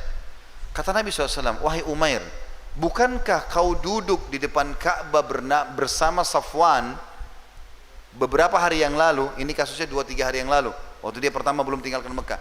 Jadi waktu itu subhanallah, Safwan sama Umair ngobrol berdua tentang mau bunuh Nabi ini, nggak ada orang lain yang dengar, cuma mereka berdua saja. Ini rahasia mereka berdua, orang Mekah pun tidak ada yang tahu. Dia kaget Umair, Nabi tahu. Nabi mengatakan, bukankah kau beberapa hari yang lalu duduk berdua dengan Safwan? Lalu Nabi gambarkan di depan Ka'bah posisinya, kamu di kanan dan Safwan di kiri. Lalu Safwan berkata, sungguh nggak ada lagi kenikmatan hidup ya, setelah kita dikalah di Badar, orang-orang kita banyak terbunuh, ayahku terbunuh, anakmu tertawan. Lalu kau bilang, siapa yang kalau ada yang bisa menanggung utangku dan keluargaku, istri anakku, maka aku akan membunuh Muhammad dengan pedang ini. Lalu kamu pun datang ke sini. Tiba-tiba waktu Nabi ceritakan itu, Umair mengatakan, asyhadu an la ilaha illallah wa anna Muhammad Rasulullah. Masuk Islam dia. Nabi SAW lihat masuk Islam, Nabi tinggalkan. Sahabat-sahabat datang mengatakan, hai Umair, bukankah tadi kau niat buruk mau membunuh Nabi SAW? Buktinya kau taruh pedang di sini. Dia bilang, iya benar. Lalu kenapa kau tiba-tiba syahadat? Dia bilang, demi Allah, saya bicara sama Safwan berdua depan Ka'bah, itu nggak ada yang tahu kalau saya mau membunuh ini. Kok bisa Muhammad menceritakan persis apa yang kami ucapkan, per letter-letternya kata-kata itu sama. Maka tidak mungkin kecuali dia Nabi. Maka gara-gara itu Umair masuk Islam. Jadi tadi kasus kisah matinya Umayyah bin Khalaf, informasi yang akan terjadi dan sudah terjadi. Sementara kisah Umair bin Wahab adalah kisah yang langsung terjadi pada saat itu. Safwan di Mekah, tentu sudah selesai tadi kisah itu, tapi Safwan di Mekah ini nunggu. Setiap ada orang datang dari Madinah, ada berita apa dari Madinah, dia mau tahu Nabi Muhammad SAW sudah dibunuh belum gitu. Mereka bilang Quraisy kalah, saya juga tahu. Ayahmu mati, saya juga tahu itu. Ada informasi lain? Tidak ada. Sampai 3 hari kemudian Umair datang. Umair datang wajahnya beda, senyum-senyum gitu. Lalu kemudian Safwan bilang, hai Umair, wajahmu tidak seperti waktu kau pergi. Waktu pergi emosional, marah, sekarang senyum-senyum. Apa berhasil misimu? Dia bilang, hai Safwan, bertakwalah kepada Allah, asyhadu an la ilaha illallah wa anna Muhammad Rasulullah. Safwan bilang, ada apa kamu ini? Kok tiba-tiba berubah? Dia ceritakanlah semua kisahnya itu. Maka akhirnya Safwan meninggalkan dia, tidak jadi atau diputus perhubungan sahabatan antara dia dengan Umair. Umair lalu ke Madinah dan tinggal bersama Nabi SAW. Tapi ini contoh informasi yang sedang terjadi teman-teman sekalian ya. Informasi yang sedang terjadi. Dan ini informasi, dan saya sengaja milih kisah ini karena menurut saya mungkin orang jarang membacanya. Tentu banyak kisah-kisah informasi yang lain ya.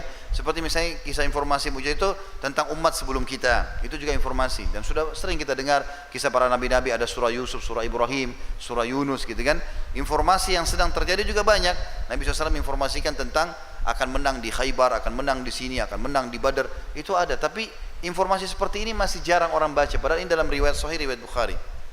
Begitu juga dengan informasi akan datang, kita sudah tahu tentang tanda-tanda hari kiamat, gitu kan?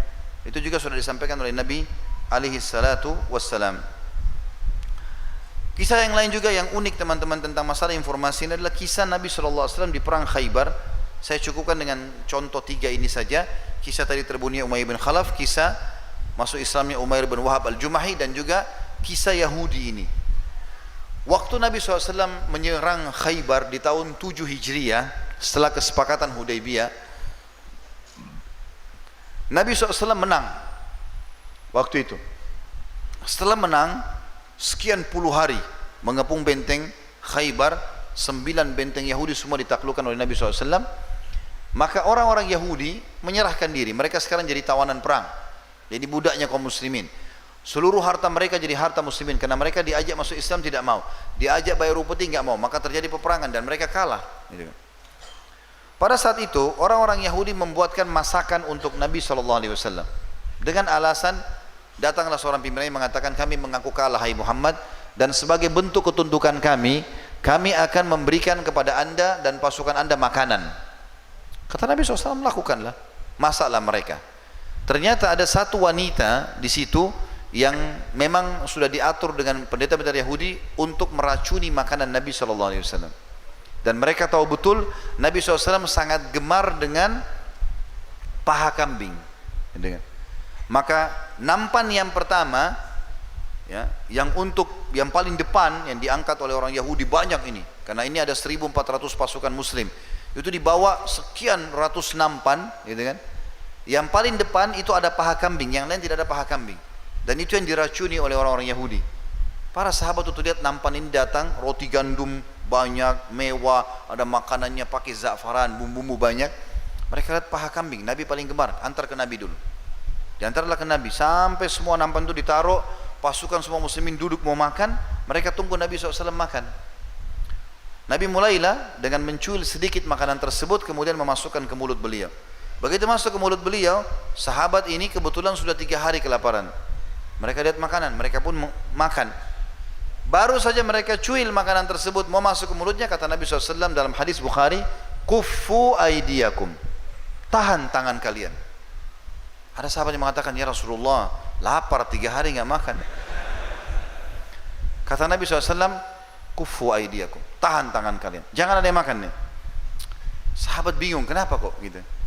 Ada satu sahabat kebetulan sempat mengunyah waktu Nabi bilang tahan, disuruh tahan tangan, sudah di mulutnya, maka dia makan. Nanti sahabat ini mati syahid karena dia kena racun itu. Dan Nabi SAW juga sendiri mengatakan, aku terus merasakan, ya, kerasnya racun itu di jantungku, ya, sampai aku menjelang meninggal dunia, ya, sakit keras untuk meninggal dunia, atau pada saat akan meninggal dunia. Ibnu Qayyim pun mengatakan Nabi SAW mendapatkan kemuliaan sebagai seorang nabi, ya, dan sebagai orang yang mati syahid karena salah satu sebabnya adalah racun tersebut. Ini pendapat Ibnu Qayyim rahimahullah, tidak semua ulama mengatakan. Yang jelas teman-teman sekalian, kata Nabi SAW kepada para sahabat, panggil semua pendeta dan pemimpin Yahudi di Khaybar ini, panggil semua, duduklah mereka di hadapan Nabi SAW. Kata Nabi SAW kalimat mulia, ditanya orang-orang Yahudi ini, ya ma'asyaral Yahud, a'antum musaddiqi in sa'altukum an syai'? Hai Yahudi, jujur gak kalau saya tanya sesuatu? Kata orang-orang Yahudi, tentu saja kami akan jujur, gitu kan. Maka Nabi SAW tanya 3 pertanyaan, dan Nabi sudah tahu Yahudi ini suka bohong. Maka kata Nabi SAW, man jaddukum, siapa nama kakek kalian? Kenapa Nabi tanya ini? Ternyata 2 suku Yahudi di Khaybar, yaitu suku Kainuqa dan Nadhir. 2 suku ini, itu kakek mereka satu orang, tapi kakek mereka ini terkenal pengecut, badannya kecil, orangnya bodoh, tapi karena sudah terlanjur jadi pemimpin, mereka nggak mau menisbatkan nama mereka ke orang itu. Maka mereka cari satu orang Yahudi yang dikenal, fisiknya kuat, pemberani, lalu dikatakan itu kakeknya. Jadi mereka ubah jalur nasab mereka ke sini. Anak turunannya nggak tahu, dan ini dosa besar, mengubah nasab. Walaupun orang tua kita non muslim, kita tidak boleh hapus namanya dia kan. Ringkas cerita, Nabi SAW tahu nama kakek mereka. Wahyu menyampaikan. Kata Nabi SAW, siapa kakek kalian? Mereka bilang, kakek kami Fulan bin Fulan. Ya, nama palsu tadi itu. Maka kata Nabi SAW, kalian telah dusta di depan orang semua ini. Nabi bongkar mereka, kalian telah dusta, tapi kakek kalian Fulan bin Fulan, kalian tidak mau kasih nama ke dia karena dia adalah orang yang begini dan begitu. Maka orang Yahudi terdiam. Nabi tanya lagi, ya ma'syaral Yahud, yang kedua kali, antum musaddiqi in sa'altukum an syai', jujur nggak kalau saya tanya lagi nih? Kata orang-orang Yahudi apa? Tentu saja. Kalau kami dusta, maka pasti Allah akan beritahukan kepadamu sebagaimana Allah beritahukan siapa kakek kami. Berarti orang Yahudi tahu kalau Nabi ini Nabi. Mereka bilang begitu, ini hadis sahih riwayat Bukhari. Mereka bilang kalau seandainya kami dusta dalam pertanyaan yang kedua ini, maka pasti ya Allah akan berbongkar kepadamu sebagaimana Allah beritahukan siapa kakek kami. Kata Nabi SAW, man ashabun nar, siapa penghuni neraka? Maka apa kata Yahudi? Kami masuk duluan, lalu digantikan oleh kalian muslimin. Jadi mereka ngaku penghuni neraka. Kata Nabi SAW, kalian dusta, kami tidak akan pernah menggantikan kalian. Kalian masuk neraka kekal nanti, kami tidak akan gantikan kalian. Lalu Nabi tanya yang ketiga lagi, ya ma'syaral Yahud, antum musaddiqin sa'altukum an syai', hai Yahudi, jujur gak kalau saya tanya lagi nih? Kata mereka iya. Kata Nabi SAW, apakah kalian letakkan racun di makanan ini? Kalau dari awal Nabi tanya, mereka bohong. Jadi Nabi sudah jebak mereka di dua pertanyaan, dusta dua-duanya. Maka mereka bilang, iya, kami udah kasih racun. Kata Nabi SAW, kenapa? Kata Yahudi apa? Ini lihat ya, perhatikan kata-katanya. Mereka mengatakan, kami ingin membuktikan apakah kau Nabi atau bukan. Kalau kau Nabi, pasti kau tahu ada racunnya. Sekarang Nabi sudah tahu nggak? Udah tahu. Berarti Nabi betul Nabi kan? Dan kalau kau hanya raja yang ingin merebut kekuasaan kami, maka kau akan mati dengan racun itu. Nabi SAW diam saja. Kata mereka apa? Tapi Muhammad, siapa yang memberitahukan kepadamu? Maka Nabi SAW mengangkat paha kambing itu sambil mengatakan, akhbarani hadzal dhira', yang memberitahukan saya tentang ada racun kambing yang sudah kalian masak ini. Jadi ternyata subhanallah, kambing yang sudah jadi daging, sudah dibumbuin, itu bisa ngomong sama Nabi, saya dirasuni. Ini contohnya juga mirip dengan ada batu yang mengucapkan salam kepada Nabi SAW di Mekah, dan banyak contoh-contoh yang lain nanti akan kita jelaskan insya Allah.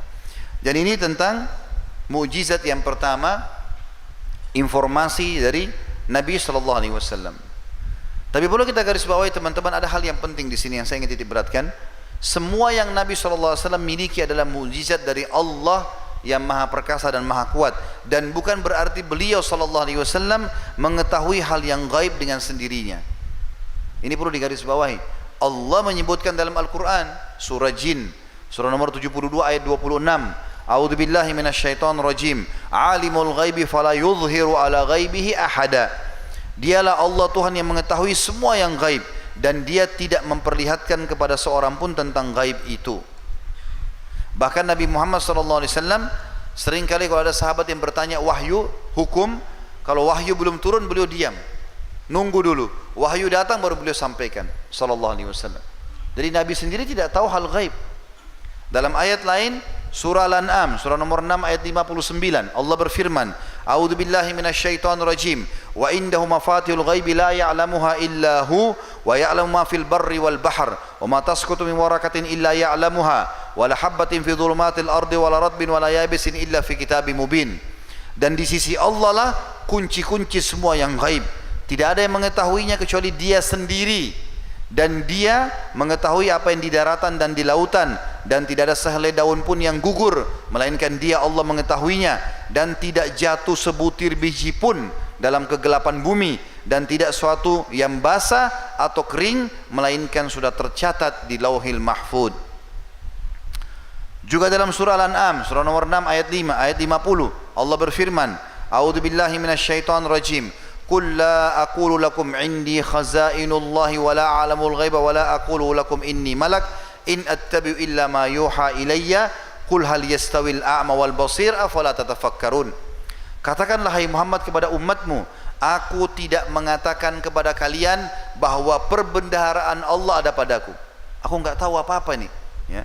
Dan tidak pula aku mengetahui yang gaib, dan tidak pula aku mengatakan kepada kalian bahwa aku seorang malaikat. Aku tidak mengikuti kecuali apa yang diwahyukan kepadaku. Katakanlah, apakah sama orang yang buta dan melihat? Dan apakah sama orang yang dan maka apakah kamu tidak memikirkannya? Artinya sama enggak orang yang belajar dengan tidak belajar? Dalam surah Al-A'raf surah nomor 7 ayat 188 Allah juga berfirman, A'udzubillahi minasyaitonir rajim. Qul la amliku li nafsi naf'an wa la darra illa ma syaa Allah.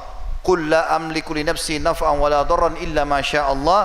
Walau kuntu a'lamul ghaiba lastakthartu minal khairi wa ma massani as-su'. In ana illa nadhirun basyirun liqaumin yu'minun. Katakanlah hai Muhammad kepada umatmu, aku tidak berkuasa menarik kemudaratan bagi diriku dan tidak pula menolak aku tidak bisa menarik manfaat untuk diriku, kemanfaatan, dan tidak bisa menolak kemudaratan kecuali yang dikehendaki Allah. Dan sekiranya aku mengetahui yang gaib, tentulah aku membuat kebaikan sebanyak-banyaknya dan aku tidak akan ditimpa kemudaratan. Aku tidak lain hanyalah pemberi peringatan dan pemberi berita gembira bagi orang-orang yang beriman. Dan sekian banyak dalil yang mirip seperti ini. Tidak bisa saya jawab semuanya atau memberikan gambaran semua. Kita tutup poin ini, dalil tentang ini, surah Hud surah nomor 11 ayat 49, yang Allah SWT mengatakan, A'udzubillahi minasyaitonirrajim, tilka min amba'il ghaibi nuhiha ilaik ma kunta ta'lamu anta wala qaumuka min qabli hadha fasbir innal aqibata lil muttaqin. Itulah berita-berita penting tentang gaib yang kami wahyukan kepadamu hai Muhammad. Setelah Allah SWT ceritakan tentang nabi-nabi sebelum beliau alaihi wassalatu wassalam, kata Allah SWT, tidak pernah kamu mengetahuinya dan tidak pula kaummu sebelum ini, maka bersabarlah, sesungguhnya kesudahan yang baik bagi orang-orang yang bertakwa. Jadi sangat jelas sekali. Oleh karena itu teman-teman sekalian, kalau ada orang-orang dari jalur syaitan tadi, saya sudah bilang ada jalurnya iblis, juru bicaranya siapa? Dukun, peramal, penyamun, penyihir dan ahli maksiat. Kalau ada orang di antara mereka mengaku gaib, karena semua rata-rata mengaku gaib, saya akan datangkan begini, saya akan interaksi sama jin, syaitan dan seterusnya, maka perhatikan sabda Nabi SAW dalam dua hadis yang sahih. Yang pertama, barang siapa yang mendatangi peramal, dukun, penyamun, bertanya padanya, belum percaya, nanya saja, bagaimana nasib saya, bagaimana begini dan begitu, tidak diterima sholatnya 40 hari. Itu hadis sahih. Saking dilarangnya kita datang kepada orang-orang yang mengaku tahu yang gaib ini.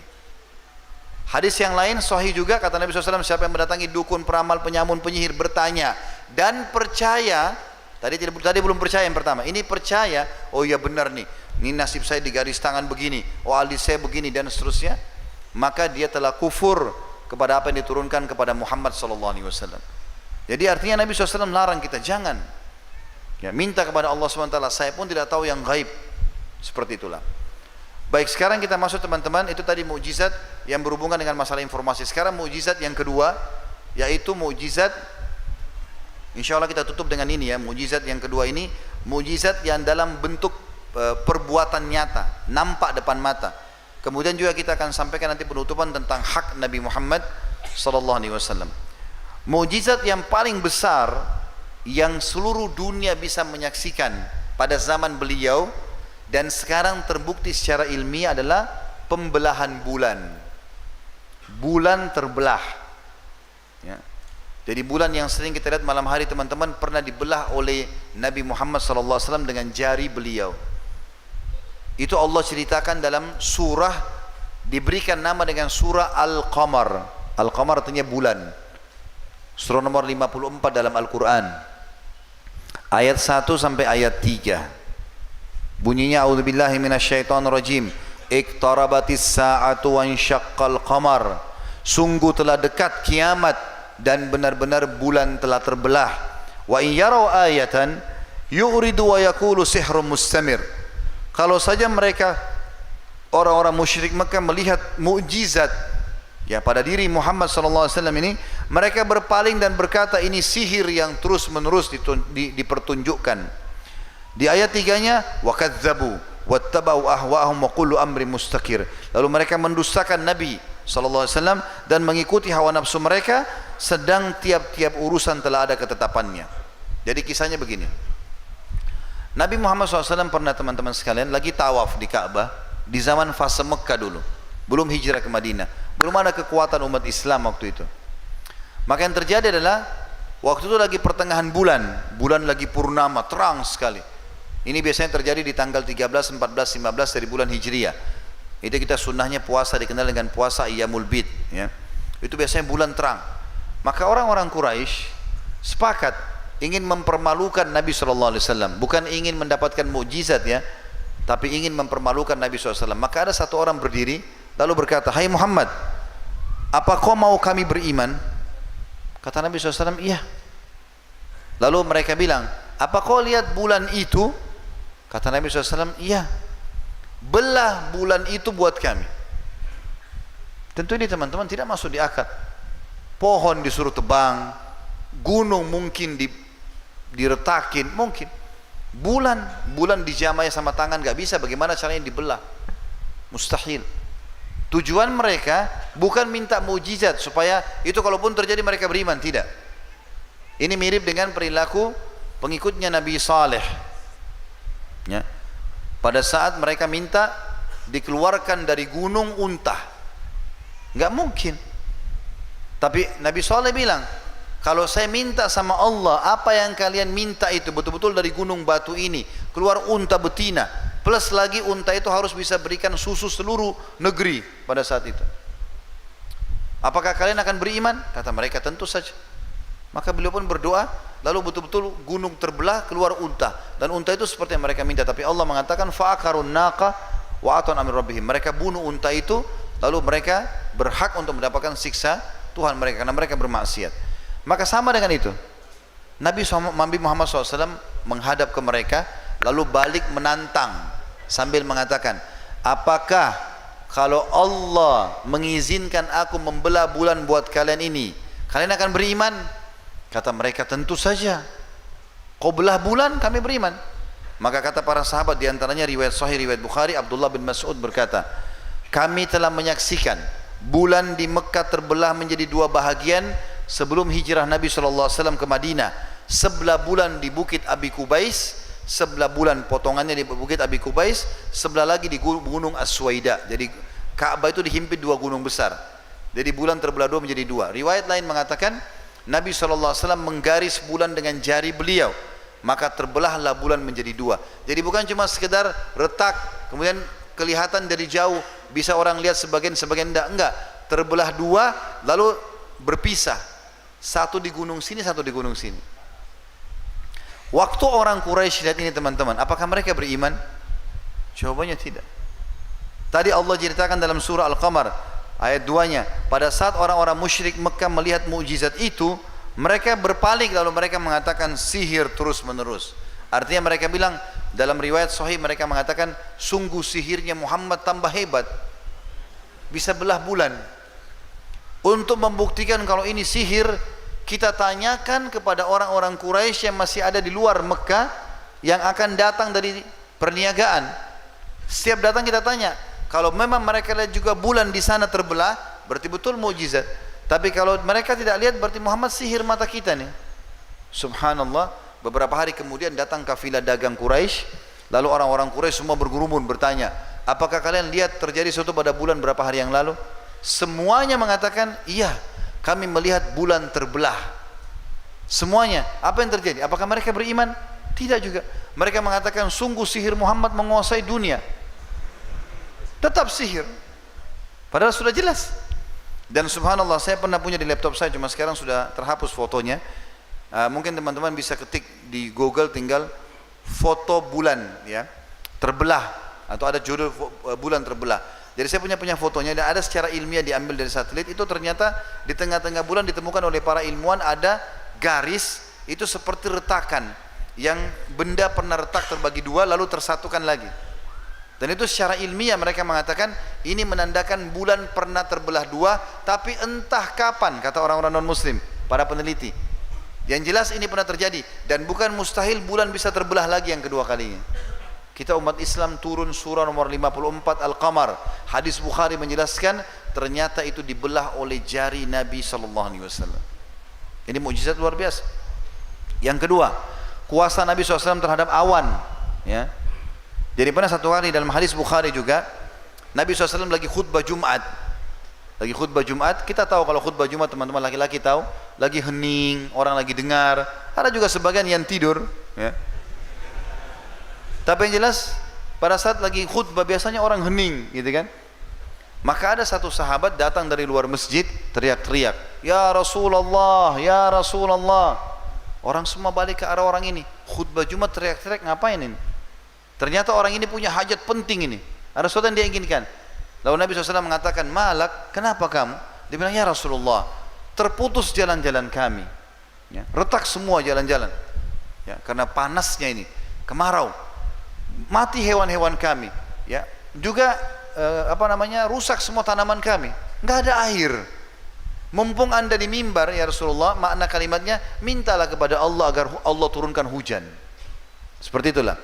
Anas bin Malik, perawi hadis ini yang merupakan pembantu Nabi SAW mengatakan, maka saya pun melihat ke arah awan, ya, ke arah langit maksud saya, ke arah langit.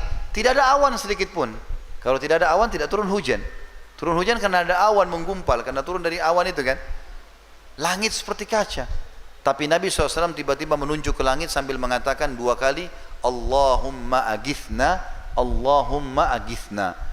Ya, yang artinya Allah turunkan hujan buat kami, turunkan hujan buat kami. Kata Anas bin Malik, demi Allah belum selesai khutbah Nabi SAW kecuali Madinah dikerumuni dengan awan yang tebal, gelap, lalu turun hujan yang lebat. Kami tidak lihat matahari selama sepekan. Hujan terus. Jumat depan Nabi lagi khutbah, hujan ini. Orang yang sama datang teriak-teriak, "Ya Rasulullah, ya Rasulullah." Kenapa? "Ya Rasulullah, jalan-jalan kami rusak. Hewan-hewan kami bisa mati. Banjir. Hujan gak berhenti seminggu. Mintalah kepada Allah agar berhentikan hujan ini." Ini satu Madinah menyaksikan ini. Ya. Ini bukan 1-2 orang yang lihat, satu Madinah. Maka kata Anas bin Malik, Nabi pun berdoa, "Ya Allah," ya, doa yang mulia. Terjemahannya kurang lebih, ya, "Allahumma hawalaina wala alaina." Ya Allah, janganlah jadikan hujan ini masalah buat kami dan jadikan berkah buat kami. Lalu Allahumma 'alal aqami wadh-dhirabi wa butun awdiyatin wa manabi'isy syajar. Ya Allah, selamatkanlah jalan-jalan manusia, ya, tempat-tempat hewan, ya, kemudian juga lembah-lembah dan tempat tumbuhnya pohon-pohon. Lalu kata Anas bin Malik, lalu kami menyaksikan Nabi SAW menunjuk ke awan, semua yang ditunjuk oleh jari beliau jadi bubar awannya, sampai akhirnya Madinah jadi cerah kembali. Dari sini menunjukkan mukjizat, bukan hanya sekedar doa Nabi SAW, tapi Nabi diberikan oleh Allah kuasa untuk menunjuk langit, dan itu orang saksikan pada saat itu. Yang ketiga, tadi itu kuasa Nabi terhadap awan. Kuasa Nabi terhadap hewan diriwayatkan oleh Imam Ahmad hadis ini.